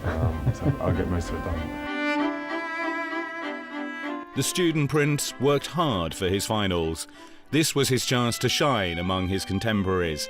He was also planning to exert his authority when he finished at St Andrews. I really do want to be in control of my own life, and you know, if I don't agree with what someone's saying or someone's pushing on me, then I won't do it. If I'm wrong and they're right and people tell me that, then obviously I'll change my mind. You know, I'm always open for people saying, you know, I'm wrong, because most of the time I am. But you know, I hate losing control. I think it's very important to you know, see what you want to do and go for it. At university, William shared student interests like snooker. That's how you do it. That's how you do it. Secretly, I'm a really good ball player. While public relations experts had to create an action man image for Charles, there was no need in William's case. He's extremely athletic and a strong swimmer. He also loves diving and surfing. He seems the perfect prince. Harry and William have been close since nursery days. They share many interests, such as polo, but there is an academic gap between them. Harry didn't go to university. As young brothers, William and Harry were incredibly tight-knit. I think the distance started when William went away to university, and I think Harry found that quite difficult because he'd lost his soulmate, he'd lost his confidant, and I know through friends that he did find that very difficult, and William would come back at weekends, especially to be with Harry. Harry's troubles reflect the loss of his mother. 2 years younger than William, he was less able to deal with the tragedy. The temptations of nightlife have sometimes proved too much for him. The ever-vigilant press mean a prince has to be careful, even in his private life. Or unwelcome headlines will be the result. Harry gained a reputation for hard partying and hard drinking. Sometimes he lost control and lashed out at photographers. Charles, too, has an uneven temper. Don't do this to me! He can hardly blame Harry for inheriting it, but his tantrums, swearing and poor team spirit can be embarrassing. And watching it must be nerve-wracking for a concerned father. Hot-headed Harry is not easy to calm, and Charles often doesn't know what to say for the best. His hesitancy has sometimes failed to curb Harry's unruliness. Being second-born can mean second best in the royal pecking order, but Harry has a competitive streak and likes to come first. Harry has sort of been the one to step into the media spotlight more than William. I mean, he's the one who became associated with girls at a younger age. He was the wild child. He was the one who we saw drinking out of beer bottles, smoking cigarettes at polo matches, and suddenly the focus shifted onto him. William, very much like his mother, downcast eyes, didn't want to get drawn in, preferred to blend into the background. Very hard for a young man who's 6'4", but he's done it pretty well. Harry doesn't seem to mind so much. He doesn't seem to care. He just sort of takes it and deals with it. William has had the advantage of the palace publicity machine to groom his image. But is he really more like Harry? I think it's very easy to label William a good boy and very easy to label Harry a bad boy. I absolutely don't think that's the case. I've heard so many stories about William that truly reflect that he is a party animal, he's incredibly gregarious, he's very vivacious. I just think he's more careful than Harry, to be perfectly honest. The three princes have a special bond. After Diana's death, it was important to present a public image of family unity. But as William once revealed, there can be tensions between them. We get along, you know, really well, Harry and I and my father. You know, we're a very close family. There are disagreements, obviously, as all families do, and when they are, they're big disagreements. But when there's happy times, we have, you know, really good time. It's just, you know, it's difficult getting all three of us in the same house at one point because obviously father's really busy. William has taken an interest in Charles's major charity, the Prince's Trust, which helps underprivileged young people to start their own businesses. He's defensive about media criticism of his father. He's had a difficult time, and you know, it's just sad. I said this last time, I'm sure I'll use the same words, but I just wish, you know, more of his charitable work was concentrated on, because he does do a hell of a lot of work, and the Prince's Trust is just an amazing, you know, organisation. And you know, I really hold him in great admiration about the amount of time he gives up to do work here and there. In June 2005, William graduated with honours from St Andrews University. He had earned his degree without special favours. His girlfriend, Kate Middleton, graduated on the same day. William had tried to shield her from publicity and was annoyed when their secret romance was revealed in the press the previous year. However, Kate has won favour with the public and the palace. The palace see Kate as a perfect suitor in every respect. She comes with very little baggage. She has all the prerequisites of a princess. She's discreet. She's loyal. She's been a good friend to William. She's been sensible. She encouraged him to stay on at university when his instinct told him that it wasn't for him and he ought to give up. And I think this is exemplified in the fact that she is brought out at very public royal engagements. And that wouldn't have happened with Kate if she wasn't absolutely right, absolutely perfect, and have all of those attributes, which she very clearly does. And this is very much a young woman who is a princess in waiting. After his graduation ceremony, William must have realised that without Kate's good influence, he would have missed this great milestone. Sadly, Diana didn't live to see either her son's happiness with Kate or the fulfilment of Charles's relationship with Camilla. I think Diana would be very happy to see William with such a nice girl, and I think Diana would be very happy that Charles ended up with Camilla rather than someone else, because it was Camilla that caused all the trouble in their marriage. And I really, really think that at the end of her life, Diana was not worried by Camilla anymore. And she thought, as I've gone through all this heartache and pain, at least he's ended up with her. It would have been awful to go through all that heartache and pain and him ended up with someone else. In February 2005, the marriage that had once seemed impossible was announced. Just prior to Charles's wedding, the three princes, who share a passion for skiing, made a trip to Klosters in Switzerland. They agreed to an arranged photo call in exchange for privacy on the slopes. It became clear that William is protective of his father. Can I ask you how you are feeling, how in particular Princes William and Harry are feeling at the prospect of the marriage? Very happy. Bloody William. I can't bear that. He's so really is. Yes, very much so, definitely. As long as I don't lose the rings, I'm all right. But Charles's words had been picked up by the ranks of pressmen, to the discomfort of his sons. I think the boys are embarrassed about their father's behaviour in the way sons are often embarrassed by their own fathers outside the royal family. In the way I dare say that Prince Charles was embarrassed as a young man by the Duke of Edinburgh's outspoken remarks from time to time. Having said that, I think they share some of his prejudices. They don't particularly like the intrusion that comes with being a member of the royal family. William in particular still finds it hard to deal with. He's been enormously protective of his girlfriend in a way we've never seen before. And it's understandable if at times the royals sort of lose it when they see someone they don't particularly like in front of them, asking questions they don't particularly want to answer. On April the 9th, 2005, Charles married Camilla in a civil ceremony at Windsor's Register Office in the presence of William and Harry.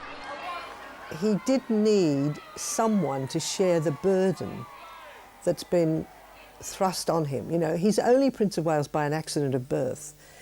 And anybody who spends any length of time with the royal family knows that this is not a job a sensible person would relish. You don't look forward to it. You know, it's a life sentence, and you can never retire. He needs somebody that understands what that involves, what that hideous job of being king in waiting involves. And I think he would have found somebody. He needs a mate. For a long time, perhaps, he just would have been happy with a mistress. But being a king, you can't just have a mistress. You've got to make it all legal and put a nice sort of veneer on it all. So he got married.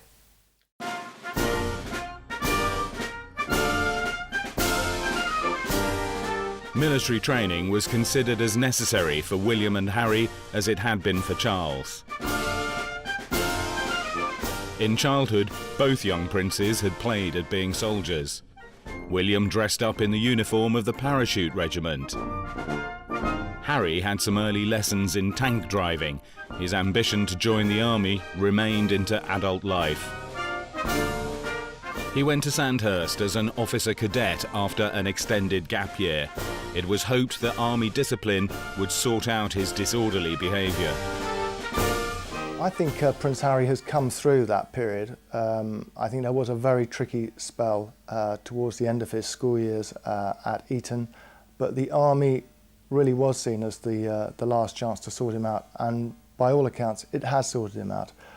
He plays hard, there's no question about that. He enjoys smoking, he enjoys drinking with his friends, but you know what 21-year-old, 22-year-old doesn't, and you know, he's entitled to let off steam. Charles is more concerned about the fact that whenever he does, he seems to get caught in the public eye, and he feels that's very unfair. Charles joined the Royal Navy in the tradition of his grandfather, King George VI, and Prince Philip, his father, who was on active service in the Navy throughout World War II. Charles served on several ships, eventually commanding the mine hunter HMS Bronington. Away from family and friends for long periods, he relied on the camaraderie of his fellow officers. He also joined the Fleet Air Arm, taking a conversion course to enable him to pilot helicopters on board carriers. This was one part of his training he really did appreciate.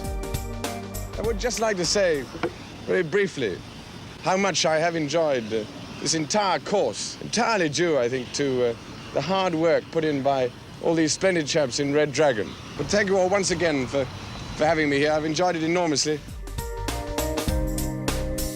William is training to be an officer in the British Army. Before following Harry into Sandhurst, he prepared for the tough regime by spending 2 weeks with the RAF Valley Mountain Rescue Team in Wales. He took part in a rescue exercise. In January 2006, Sandhurst gained its most senior recruit. As a cadet, William would undergo rigorous training in a program which can push recruits to exhaustion. He was still a student when he planned stage 1 of his military career. Sandhurst itself would be a great place to learn how to lead and to, you know, earn respect. Cadet Wales threw himself into the role, repeating all the manoeuvres that Harry had done before him. William's training continued, with the army keeping the press at bay. He's off limits. He can really live the life of a soldier. But I think we're only looking about 18 months now before we see William launched as a full-time royal. They are waiting to do it. They know, the palace, the powers that be at the palace, that William needs to be relevant for the monarchy to continue in its present form. Harry finished his Sandhurst course with the traditional passing out parade. The Queen and Prince Philip were there to see him. He is now a second lieutenant in the Blues and Royals in the Household Cavalry. William also wants to serve his country in the same regiment when he completes his course. The fact that is, there's no way William could go serving on the front line in Afghanistan or Iraq. It's simply too dangerous. After he does his year in the Blues and Royals, he'll do a stint in the Army, a stint in the RAF, and a stint in the Royal Navy, each to get an understanding of what happens. After that, he'll be a full-time royal with engagements. William and Harry now show their affection for Camilla. While they cherish Diana's memory, they accept that Camilla has made their father happy, and as adults, they have their own lives to lead. William is shown as a prince in touch with ordinary people through the national game of football. Before the World Cup began, he met Wayne Rooney and other members of the England squad to wish them well. He takes his role as president of the Football Association seriously. The power of football is huge, and I think it needs to be harnessed, and at the same time, the sportsmanship side of football, I think, is a real key issue to focus on. And it's to get guys like these and girls who are coming through realising, you know, the role they have and the importance and the respect that they can earn being a good footballer and a respectful footballer. William has helped to train young footballers, just as Harry has coached rugby hopefuls. What does the public now expect for the two princes? I think what we'll be looking for in both boys is obviously a happy union for them both. I mean, William will obviously be under pressure almost immediately. You know, is this a union that can last?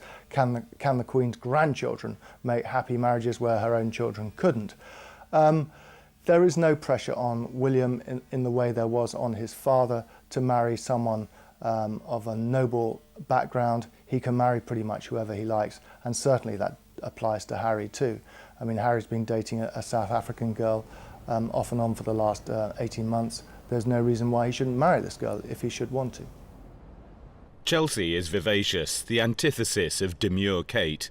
Their wealthy but ordinary backgrounds presented a problem for old guard courtiers. Chelsea is accepted as the girlfriend, but she's nowhere near accepted as the royal girlfriend in the way that Kate is. They're forgetting that these girls really have that common touch. They do a lot to woo an apathetic public and revive interest in the monarchy. The Queen paid tribute to Diana. I remember especially the happiness she gave to my two grandsons. The Queen has restored popularity in the monarchy since the uneasy days after Diana's death. As Charles's mother has grown older and his sons have grown up, he has had to wait and watch. Charles has been there in this position, being groomed for the role of the monarch for many, many years. It's been there for him since the beginning.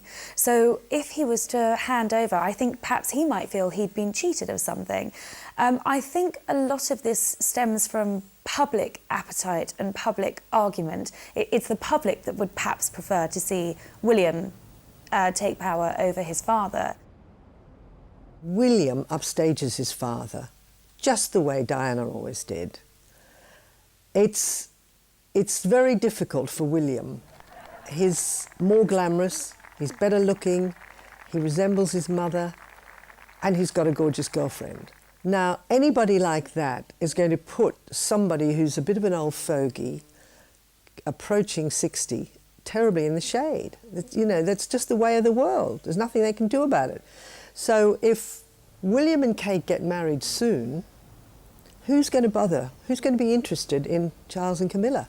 Already there's a lot of apathy about them. When Charles visited Australia just before his wedding, he got a poor reception. It was very different to the welcome given the same week to Prince Frederick of Denmark and his Australian-born wife, Princess Mary. She is now considered Kate Middleton's role model. As two of Britain's most important ambassadors, Charles and Camilla try hard, but they are competing against the glamorous image of younger royals at home and abroad.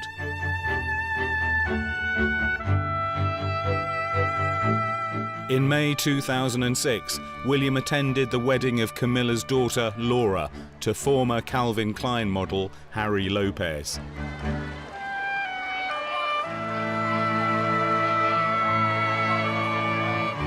William was now seen in public with Kate. With her expert grooming, we had a glimpse of her potential as his future bride. He is with Kate and he's found companionship and happiness. At least if he's going to take on this role, there's someone that he loves and trusts and has full faith in that he can go and do that role with. I mean, going into something like that alone must be a terribly, terribly lonely prospect. William's role will grow significantly in the next few years, and with it, his popularity. The question remains, who will the public want as their next king? William or Charles. On a visit to Santiago in Chile, Camilla Parker Bowles, hunter of foxes and mistress of the Prince of Wales, found that she had unexpectedly become the quarry. It was a predicament well known to her late rival, Princess Diana. She was hounded and harassed wherever she went. Come on, get lost. Diana would pay a terrible price for her fame. Now the tables are turned. 6,000 miles from home, Camilla finds that she is now the centre of attention. Diana manipulated the press, but often resented unwelcome attention. For the pursued, the thrill of the chase soon lost its attraction. On holiday, Diana often needed help from officials to throw off the press. Out. O-U-T, out. Have a nice trip, ma'am.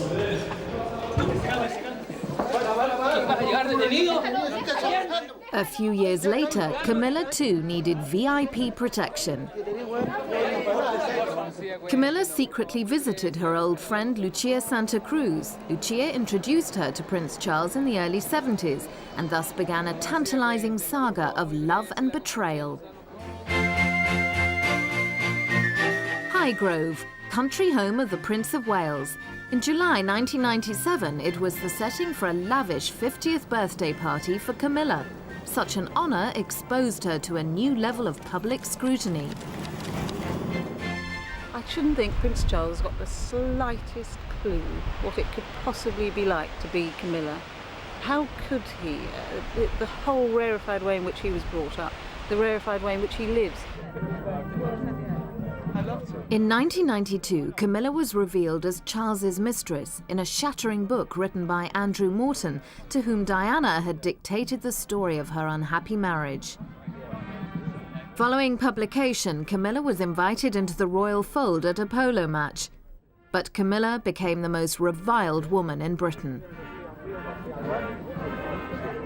Camilla has a thankless role to play. It's one has to have huge sympathy for this woman, because she's always going to bask in Diana's shadow. She's always going to be seen as the wicked stepmother figure of fairy tales. Therefore, that's a very, very difficult image to change when you come to public acceptance.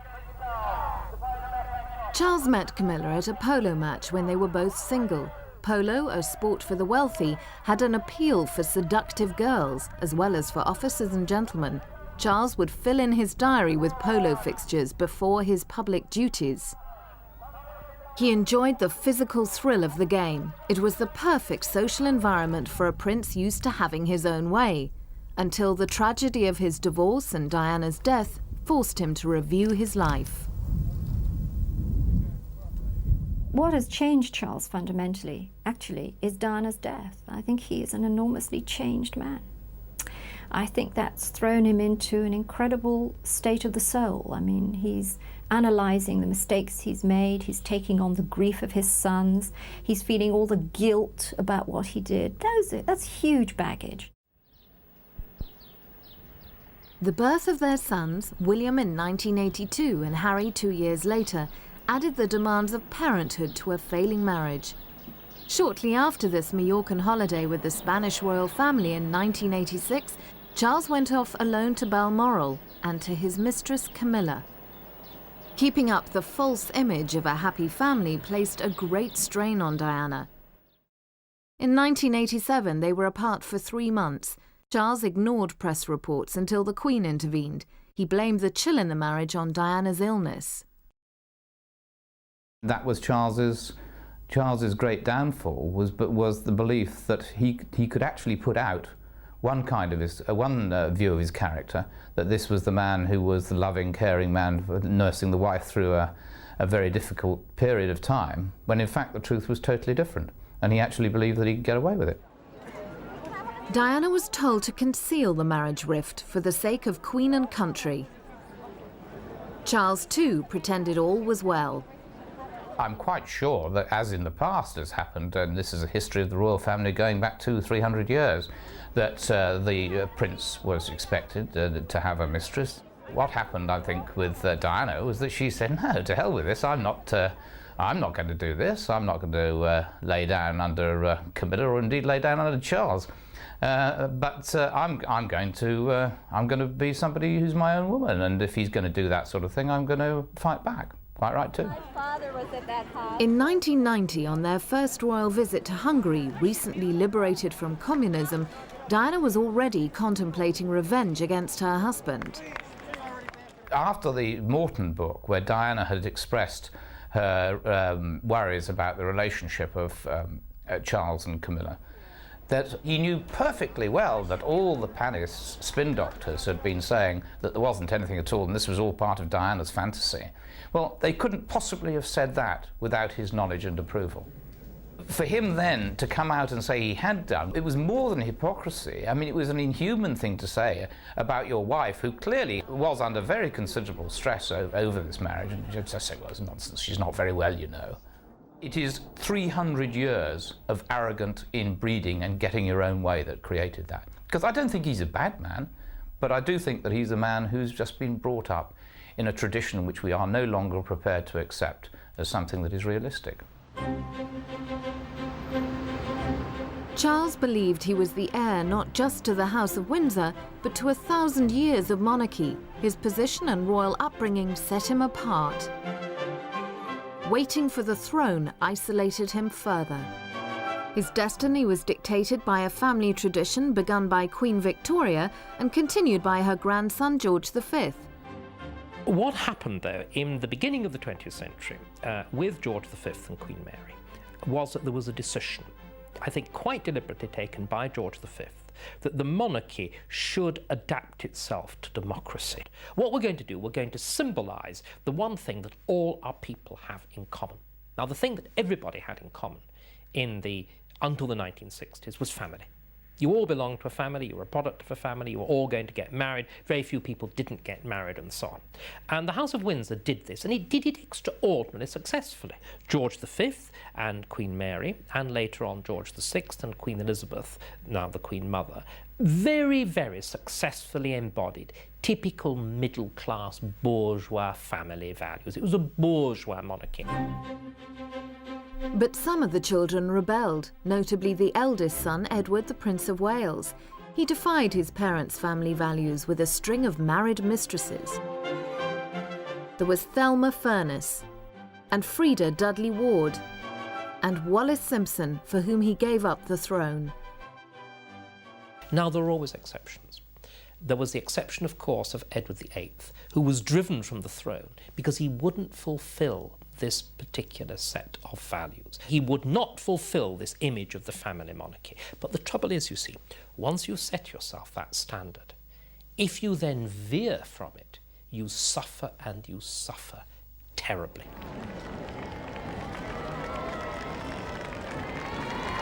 Behind a facade of pomp and pageantry, the royal family tried to conceal its internal divisions and the behaviour of its more wayward members.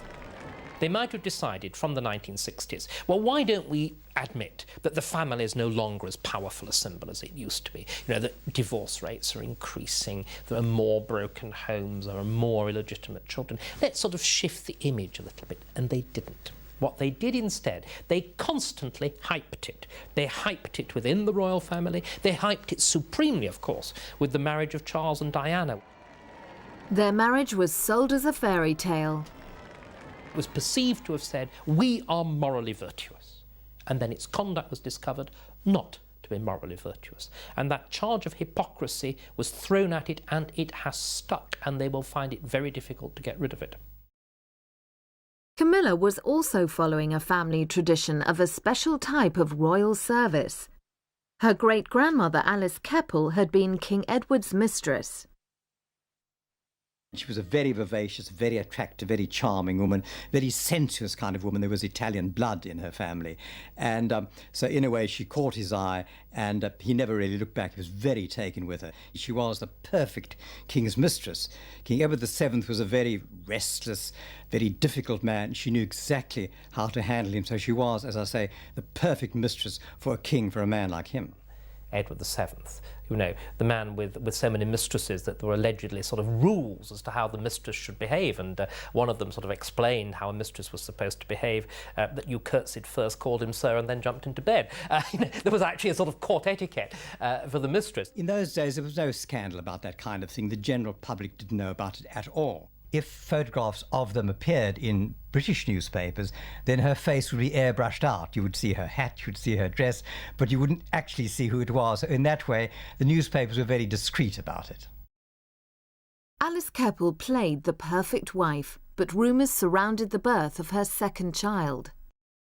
There were two daughters. There was Violet and there was Sonia.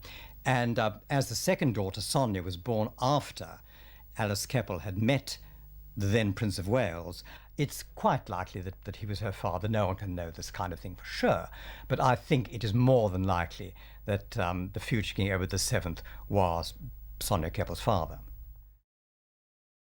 If true, then Sonia passed on royal blood to her granddaughter Camilla. Born in 1947, the year Alice Keppel died, Camilla was the first child of Sonia's daughter Rosalind and Major Bruce Shand. Unlike Charles, Camilla had a happy childhood with her parents, sister and brother. They lived the charmed life of the country set in their comfortable former rectory, the Lanes, near Lewes in Sussex. Camilla enjoyed ponies, parties and fun in the swimming pool. After attending a local preparatory school, Camilla completed her education at the elite Queensgate School in Kensington. Like many of her classmates, Camilla became a debutante in search of a wealthy and important husband. Her eventual marriage to a courtier would bring her close to the royal circle and especially close to Prince Charles. The Prince of Wales was then a young bachelor searching for a bride. He could not confide in his parents and needed an older and wiser figure to be his soulmate. His great-uncle Lord Mountbatten filled that role. In 1977, Royal Jubilee year, the Queen and Prince Philip were occupied with royal duties. Mountbatten took the opportunity to guide the young prince. Charles often visited Broadlands, Mountbatten's Hampshire home. His granddaughter Amanda Knatchbull was considered a potential royal bride. Davina Sheffield was another of Charles's girlfriends. He was also linked with actress Susan George and the aristocratic Lady Jane Wellesley. There was no shortage of girlfriends, including Sabrina Guinness, but Lady Tryon, Kanga, was a married confidant who became a rival to Camilla. In fact, several married women became involved with Charles, but Camilla occupied a special place in his heart. She was more than a lover, giving him the comfort and warmth he had been denied in childhood. Charles and Camilla began their long affair in October 1972 after an evening out at the exclusive London club Annabelle's in the heart of Mayfair. Camilla was a wealthy girl about town. She enjoyed all the freedom of a young liberated woman of the 60s. She was already experienced with men. One of the most famous romances in history started in an unremarkable block of flats in Stackhouse on Cundy Street, where Camilla lived at the time. At Broadlands, the sophisticated Camilla was enchanted by the immature young prince. Charles, said society diarist Roy Strong, was earnest with a boyish grin and a non-sophisticated sense of humour, prankish, thoughtful, kind and shy. He began a naval career that would complete his formal education and take him away from the girl he loved. He would be thousands of miles from home on the high seas as a serving officer when he heard that Camilla was engaged to Andrew Parker Bowles. They had a high society wedding in July 1973. Camilla had won the most handsome man in her social sphere. Charles feared he had lost her forever. Really, the big mistake was not to have married her in the first place. That, of course, has been his life all the way through. He's not been able to make up his own mind. He's dallied and dithered, listened to the Duke of Edinburgh. Disaster for anybody, I would have thought. No other human being lives like that, and unfortunately it was his undoing very early on. Should have married her then. The Parker Bowles lived at Bollyhide Manor in Wiltshire. To be close by, Charles bought Highgrove. Under the cover of royal engagements, Camilla turned up regularly. Charles's relationship with a married woman was acceptable in royal circles.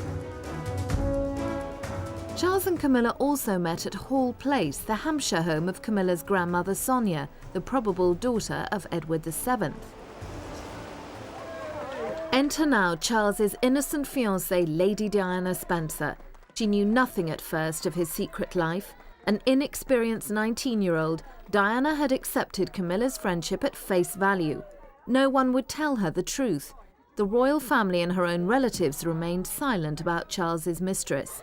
As her relationship with Charles progressed, Diana grew suspicious of Camilla's influence over him. Charles left for a pre-arranged tour of Australia shortly after their engagement in 1981. Diana's distress was passed off as the anxiety of a young girl facing the absence of her future husband. However, the awful truth was beginning to intrude on her happiness.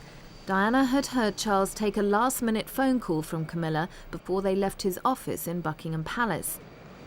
Knowing that Camilla was in constant contact with Charles, Diana's tears fell as his plane took off. In Australia, Charles and Camilla's calls were bugged. The incident was dismissed as a hoax. But the press was suspicious. When Charles entertained a blonde, assumed to be Diana, on the royal train in sidings near the Parker Bowles home, it made the front page news. There were official denials over Diana's presence. She knew it wasn't her and must have suspected the woman was Camilla. Diana's love for Charles blinded her to reality. And in July 1981, Charles and Diana were married at the wedding of the century. Diana was the most beautiful bride you could ever imagine, said a commentator. But Diana knew Charles's secret. Few noticed the mounted escort, Camilla's husband, Andrew Parker Bowles, head of the Royal Household Cavalry. An officer and a gentleman, his discretion was assured. After 2 nights at Broadlands, Charles's former love nest, the newlyweds honeymooned on Britannia. Charles took with him souvenirs of Camilla. The time of the honeymoon was both a romantic time, but it was also a time of extreme bitterness and painful memories. There was one occasion on the Royal Yacht Britannia where she opened Charles's diaries and 2 pictures of Camilla fluttered to the floor.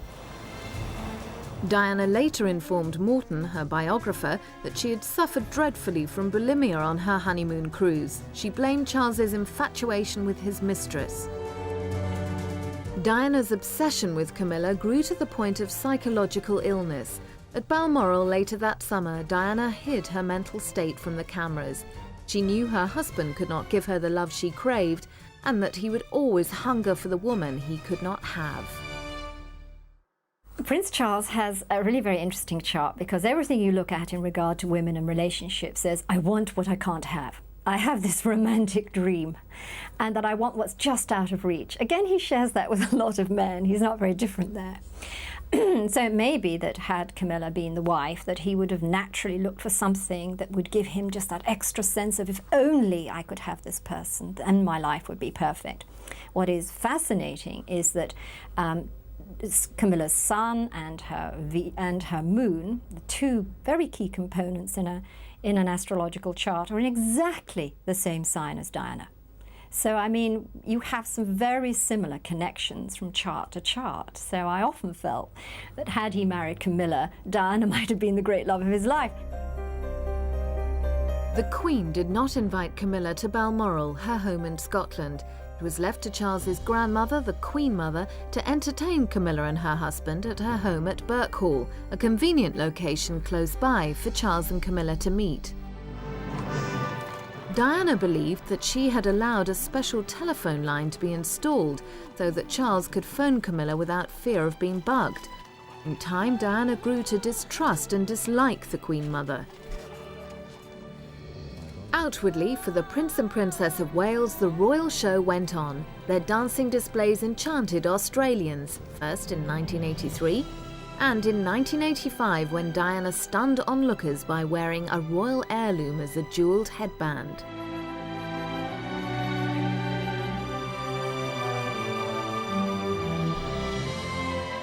And again in 1988. Later, Charles returned home to Camilla and the more traditional role of a prince with a mistress. I think Charles's problem is that he appeared early on to be a very new age, modern man in touch with the values of his own generation. As he's grown older, it's become clearer that he's actually a very traditional royal. And in this department, he's a very traditional royal in that he famously said to Diana, "Do you expect me to be the first Prince of Wales in history not to have a mistress?" when she started kicking up a fuss about Camilla. Diana turned out to be not the brainless bimbo that he thought he'd married, but a thoroughly modern woman who stamped her foot publicly and became a potent icon for feminists suddenly, but also a rather traditional woman in that she wanted a strong family unit with strong family values. He was betraying both those things. And I think as the first Prince of Wales to grow up in the mass media age, the intrusive age, he's not just out of touch with his own times, he always has been, but he's trying to live an impossible contradiction in an age when you just can't get away with that. So I don't think the deception would be any easier now in an age when people openly live with people who are not their wives. Only one of those people wants to be head of the Church of England, that's Prince Charles, and he has to live by those rules. Before Prince Andrew's wedding to Sarah Ferguson in 1986, Charles dismissed Diana's bodyguard for falling in love with his wife. Yet he and Camilla were having a full-blown affair. Royal rejoicing hid the family's concern. Charles and Diana hardly spoke during the entire wedding celebrations and came out of Buckingham Palace separately to wave off the Yorks. Holding page boy William, Diana knew that Charles was lost to her. Behind the joy for her friend Fergie, now a royal bride, Diana was already consulting astrologer Penny Thornton as she feared for her own future. She suspected Charles met Camilla in France, Spain, Turkey, Switzerland, and in Italy. Florence was where Diana believed Charles and Camilla revisited royal history at her great-grandmother Alice Keppel's secret villa, a gift from King Edward VII. Camilla took art lessons to share Charles's passion for painting. She encouraged him. He took pride in his results. It was an ideal partnership. Maybe if Charles and Camilla were to go on, not being able to live openly together, but seeing each other most of the time and having periods of absence from each other, they would be able to sustain this very satisfactorily for them both. They would always have this rather romantic, passionate edge to the relationship. At a birthday party for Camilla's sister held at Ormley Lodge, home of Lady Annabel Goldsmith, Diana confronted her rival. He expected to go on his own. Diana insisted on coming, and they went in the car together, and she remembers him as being very uncomfortable. And so she confronted Camilla. She asked her about the relationship. Camilla was evasive, and from that moment onwards, all Charles's friends and what she called dismissively the Highgrove set continued to perpetuate this lie that Charles and Camilla were just friends. In June 1990, the dangers of polo were evident when the prince, an enthusiastic player, fell heavily, sustaining a badly broken arm that needed surgery. There you go. Diana continued the charade of the caring wife, visiting her husband in hospital and taking him home to recuperate at Highgrove. Once there, Diana left and Camilla nursed Charles.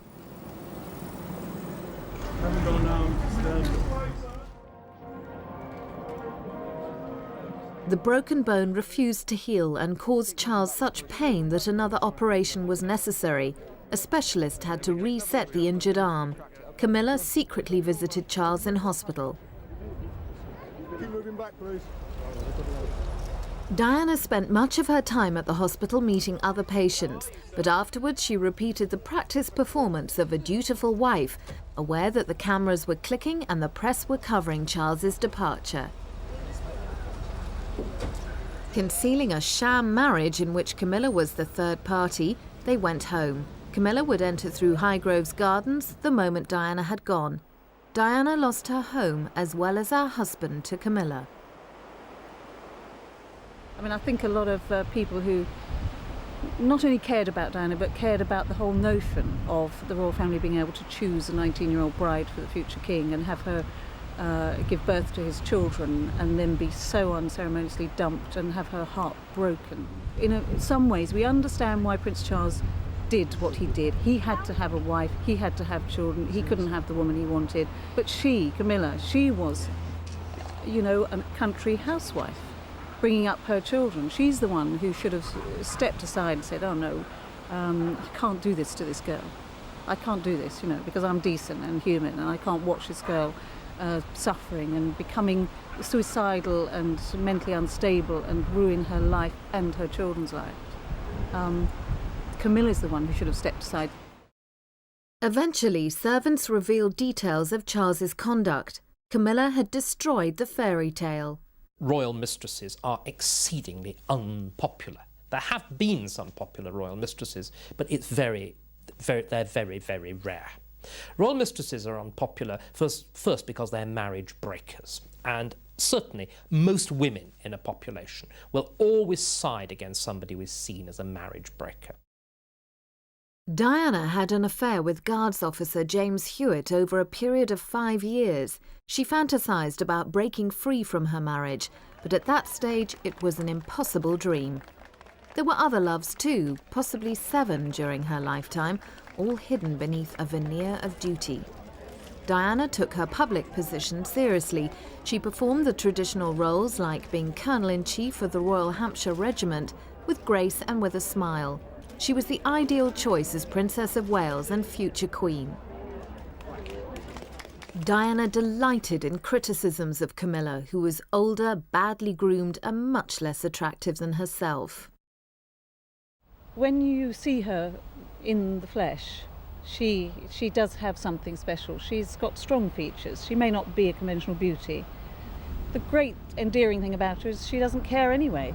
You know, she's got a fag on and she's got her hair all funny, like a stabbed sofa look, and then she's got her wellies on. I mean, one tabloid newspaper recently put a picture of Camilla beside a horse and said, which one would you rather marry? Or which one would you rather go to bed with? She has had to put up with some brutal publicity. I was in America once and saw a television show where someone described her as looking like a bag full of spanners, which baffled the Americans because they don't have spanners over there. But anyway, she has had to put up with some pretty gross insults about her looks. I think Charles himself is quite sloppy in his personal habits. He's very bad with paperwork, but of course he has a support system. He has 2 valets paid for by the state to clean up his clothes after him and wash his socks and make sure he's got clean underpants every day and help him get dressed in the mornings. So maybe he quite likes, amid the formal world in which he lives, this kind of informality that she brings to his life.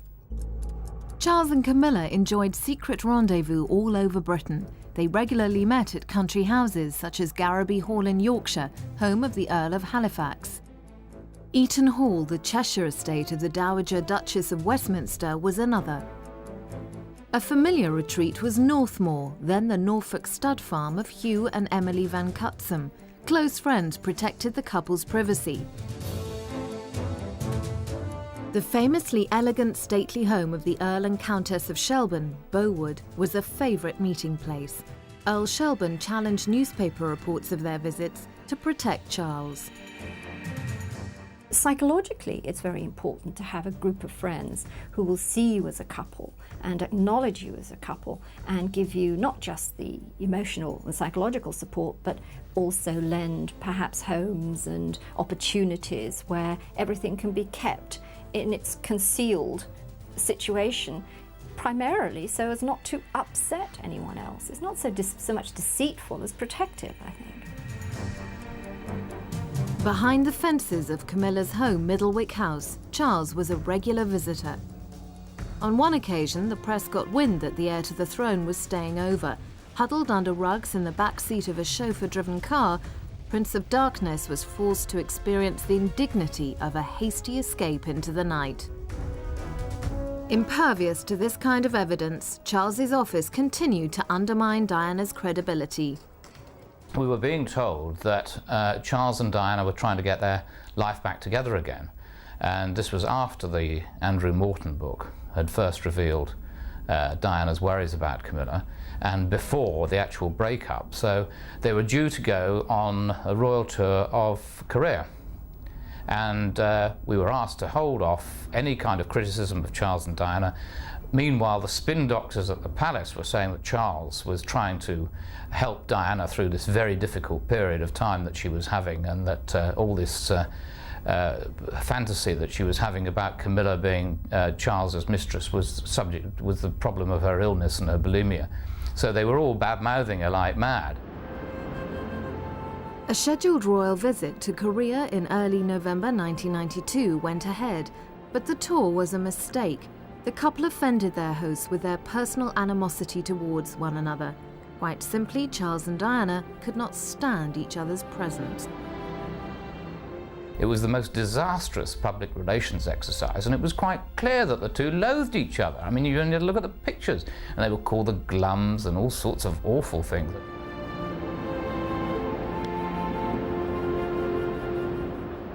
The poisonous atmosphere between the couple meant that they were never allowed to represent Britain abroad again. The rift between them was now beyond repair and disguise. We decided that the time was to come out and say that this is actually the truth of this relationship, that all the bad-mouthing of Diana and the alleged fantasy of Camilla, she was in fact true, was in fact true, and that she was right, and that the palace were putting out the most terrible smokescreen. No doubt they didn't believe it, but that Charles in fact had been doing all the things that Diana said. The Mirror newspaper exposed the story of a taped telephone call between Charles and Camilla made in 1989. Yeah, it was a good feeling all the way along. Oh, I want to feel my way along you. I can't bear a Sunday night without you. Oh, God. It's like that program, Start the Week. I can't start the week without you. It pretty quickly became clear that this was indeed Charles and Camilla. It was what the person who brought it to us said it was. I thought that it was actually a very good imitation of a caricature of the Prince of Wales, which indeed it was, because he was caricaturing himself. The couple talked in intimate language and made private jokes that showed Charles had a schoolboy mentality. A pair of knickers. I think you're going to come back as a pair of knickers. God forbid a Tampax. People have not forgotten that appalling thing about wanting to come back as a Tampax. That's going to stick to him, like various aspects of the Monica Lewinsky affair will always stick to Clinton. I think there's a lot of parallels between Charles and the Clinton episode. The President of the United States, like the future king, who's also going to be head of the church, is supposed to and expected to set some kind of moral example. And both of them have suffered enormously on that front. They've both been sorely embarrassed by publication of transcripts of very seamy tapes. In Charles's case, it's something that he's going to find very hard to shed. Oh, I thought he was so much again of me. Outwardly, nothing changed at Middlewick House, but Camilla's secrets continued to unravel in the press.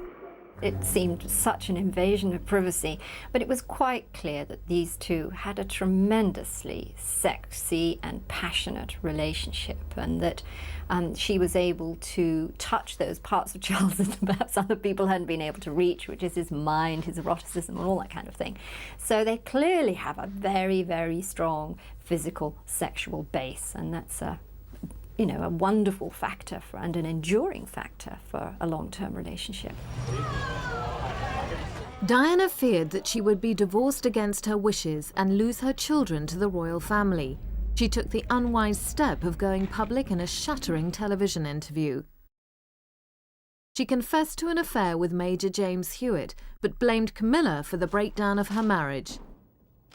Although Charles had spent a lifetime dictated by duty and ceremony, he too had destroyed the mystique of the monarchy in revelations to his biographer Jonathan Dimbleby, televised in 1994.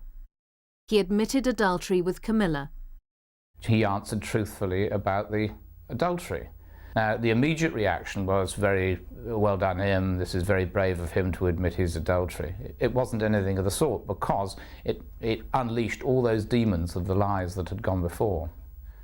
In retrospect, Charles's confession of adultery on the Dimbleby programme in 1994 was the biggest mistake he's ever made. It's quite ironic because Diana actually benefited from being honest and making honest confessions, and people loved her for her faults as much as her strengths. When Charles tried the same tactic of being honest, it just rebounded on him hugely. And of course, he didn't think at all about what impact this would have on his own children, let alone the Parker Bowles children. All sorts of people were involved who he didn't think of. That moment, of course, precipitated the eventual divorce between the Parker Bowleses. Andrew Parker Bowles had put up for 20 years with the Prince having an affair with his wife because he thought it was his national duty, I think, to do so. But that was the last straw for him, Charles making this so public. Did he think of Andrew Parker Bowles' reaction when he gave that interview? I don't think so, but the divorce proceedings followed very hard upon. Although a Catholic, Andrew Parker Bowles remarried soon after his divorce came through. His new wife, Rosemary, enjoys invitations to Royal Ascot and visits to royal homes. Now divorced Camilla, with the help of Charles's good friend Lord Halifax, bought a new country home, Raymill House, 10 miles from Highgrove. Charles redesigned the garden, set in 17 acres. Camilla fell in love with the Wiltshire mansion's ornate rooms, its antique furniture and the king-size canopied bed. At the time of his divorce in 1996, Charles and Camilla were secretly photographed together at the Welsh home of their friends Nick and Suki Paravicini. The press had been tipped off by a mystery woman. In June 1997, Camilla crashed her car driving to Highgrove to meet Charles. She escaped prosecution, which led to accusations of special treatment because of her status as a royal mistress. I know that Prince Charles has advised her, which is the same as instructing her, not to read about herself in the newspapers, because if you read about yourself, you're going to get hurt. And that seems typical of their relationship, actually. This is the way we do it, so don't do this, and then you won't have to read that. And I'm sure that she respects that, because she respects most of the things he says. When Camilla asked the newly engaged Diana if she intended to hunt, the princess suspected that Charles and Camilla secretly met through the hunting fraternity. Camilla is at her best on horseback, showing the humorous side of her personality that Charles loves.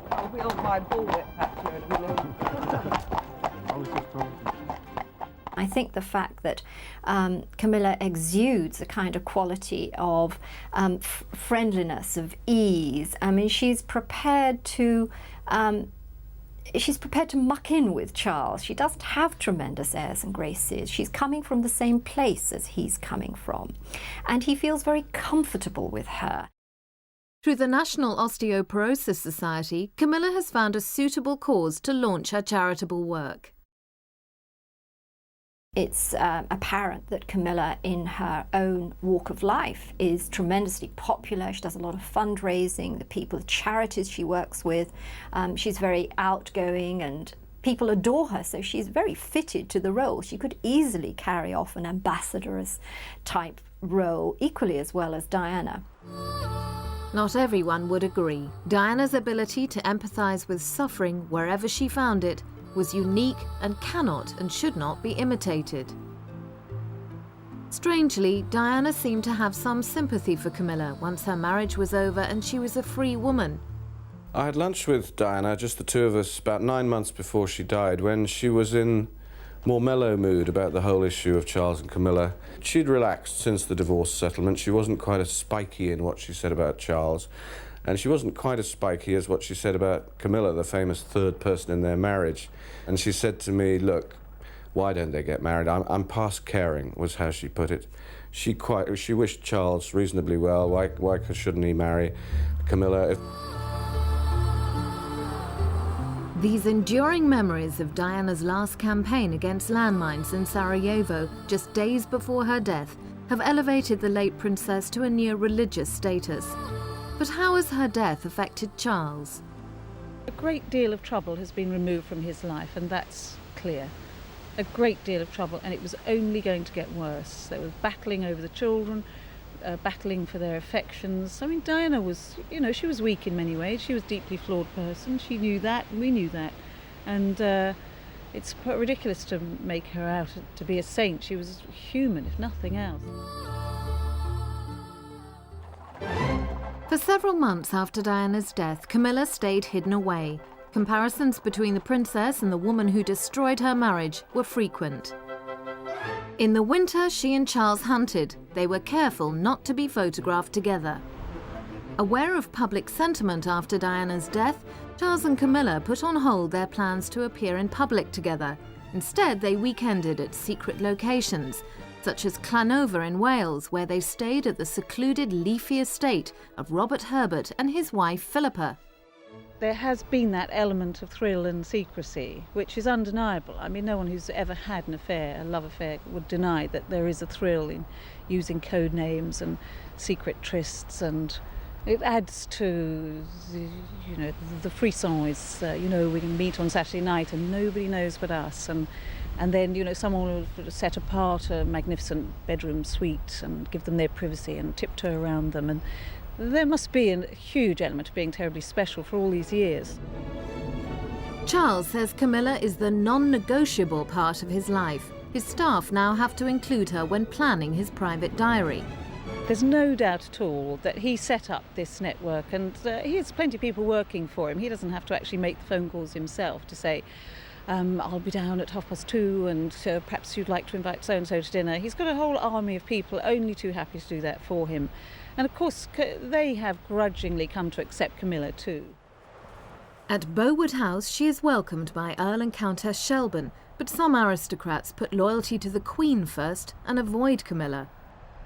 Camilla isn't really necessarily the top layer of aristocracy, so it's probably quite tough for her trying to fit in here. I mean, you'll have Prince Charles, who is, of course, the most VIP of them all. Then you'll have this whole layer of squirearchy, which is what he's enjoying their hospitality when he's down here. Where does Camilla fit into that? She's neither one nor the other. She's great on horseback, but around the dinner table, don't know, she hasn't got quite the same breeding. Since his arm injury, Charles plays less polo, but when he does, everything has to be right for him in recognition of his special status as the Prince of Wales. Everything has to bend for Charles, and that includes Camilla's wishes and Camilla's life. And there's no doubt that this isn't speculation, I know this, she defers to him. If he's in the room, she will address him as Sir, the same as everyone else. And I don't know about what they get up to in private, although we've had a glimpse of that through the Camilla Gate tape. But I mean, it's clear that he is the Lord and Master. He is the ultimate chauvinist, and she allows him to be that. Charles knows that the key to the public approval of Camilla as his partner is the acceptance of her by William and Harry. But he is cautious. Charles kept his sons away from Camilla while Diana was alive for fairly obvious reasons. I think the late princess would have taken a very dim view of her boys cozying up to the woman she regarded as the woman who'd broken up her marriage. It's very difficult, I think, from their point of view. They want their father to be happy, and clearly this is the woman who makes their father happy. At the same time, they must be aware this is also the woman that ruined their mother's life, in her view, and that's going to be very difficult for them to forget.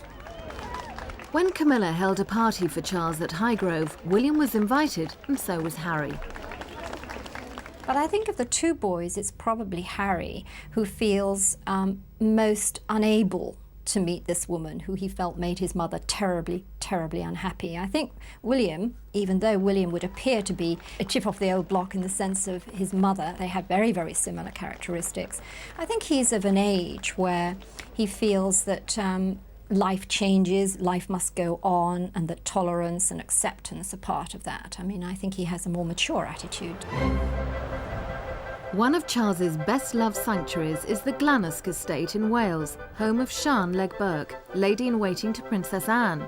He often visits with William and Harry, but Camilla is currently not accepted at Glannask and stays nearby with the Herberts at Llanover.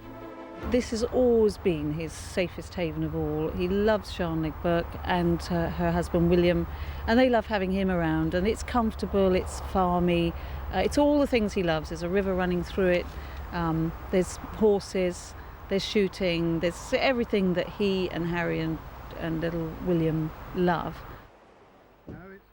The Legburke's daughter, Tiggy, is a valued companion to William and Harry. Diana, however, was very jealous of their obvious attachment to her. Here is this immensely warm and fun-loving and sporty and wonderful girl, effectively taking over Diana's children, the human beings she valued most, the only human beings to ever give her unconditional love. But Diana's sons have suffered the irreparable loss of their devoted mother before they were grown up. On a visit to Bhutan in 1998, Charles continues his work and to find time for himself and for his hobbies.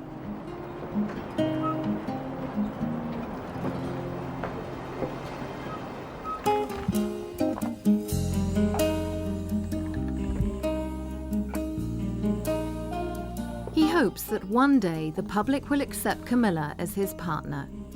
She is very, very important in Charles's life. She is the sustaining factor, helping him to deal with his grief over Diana, to help the boys. She is the one strong, stable, emotional factor in his life. And that over a period of time, by a sort of quietness, by a kind of being there, instead of having her thrust in front of everybody's noses, she will gain the respect. Time is a great healer. Time is enormously important in this. There's no need to rush it. In the eyes of the Church, Camilla is still married. Remarriage to Prince Charles would raise religious and constitutional issues. Could she ever become queen? I think it's interesting that when people say Charles should have married Camilla in the first place 30 years ago when he dithered and didn't marry her and she married Andrew Parker Bowles, we've got to remember that probably she was unsuitable then. She was not really a candidate for bride. A, she had a bit of a past. B, she wasn't really blue-blooded enough. So he could never really have married Camilla in the first place. Now he could. There's no need. He's got his heirs, which would have been the problem then. It doesn't have to marry a blue-blooded divorcee. For 30 years, she's shown that she is the main woman in his life. He's called her non-negotiable part of his life on whatever basis, married or not. So I think we'll see them moving towards marriage. While the press produce fantasy photos of King Charles and Queen Camilla, the couple takes advice from government ministers about their future. Charles is reluctant to push the situation, fearing a crisis. But I think that he's wrong, myself, to think that public opinion will continue, as Diana's death recedes into the background, to tolerate a future king really living in sin with somebody else's ex-wife, which is the situation at the moment. I think he wants to continue that way. I think she would want to get married more than him. But I don't think he can maintain that status quo. Camilla, I think, is now permanently the mistress. She is now permanently behind the scenes. She will never become queen. She will never have a coronation. There will be always a ghost Queen Diana.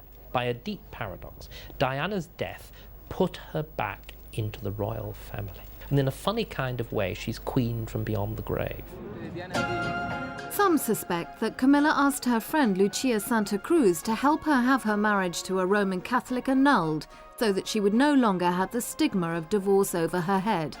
But even then, would Charles marry her? I think it's because she's been so uncomplaining over the years that she's still there, she's still trucking on. You know, that's, people think, oh, this is the most enduring love affair. And, I mean, it's availability, isn't it? I mean, sadly. She's there, it's all on a plate for him. Of course, she amuses him and entertains him, and they share great, great loves like horse riding and hunting and gardens and so on. But essentially, she's there. Being accepted as the royal mistress in Charles's life may be as much as she can realistically hope for. Just as Diana's death was the ultimate tragedy, becoming Queen Camilla may be the ultimate fantasy.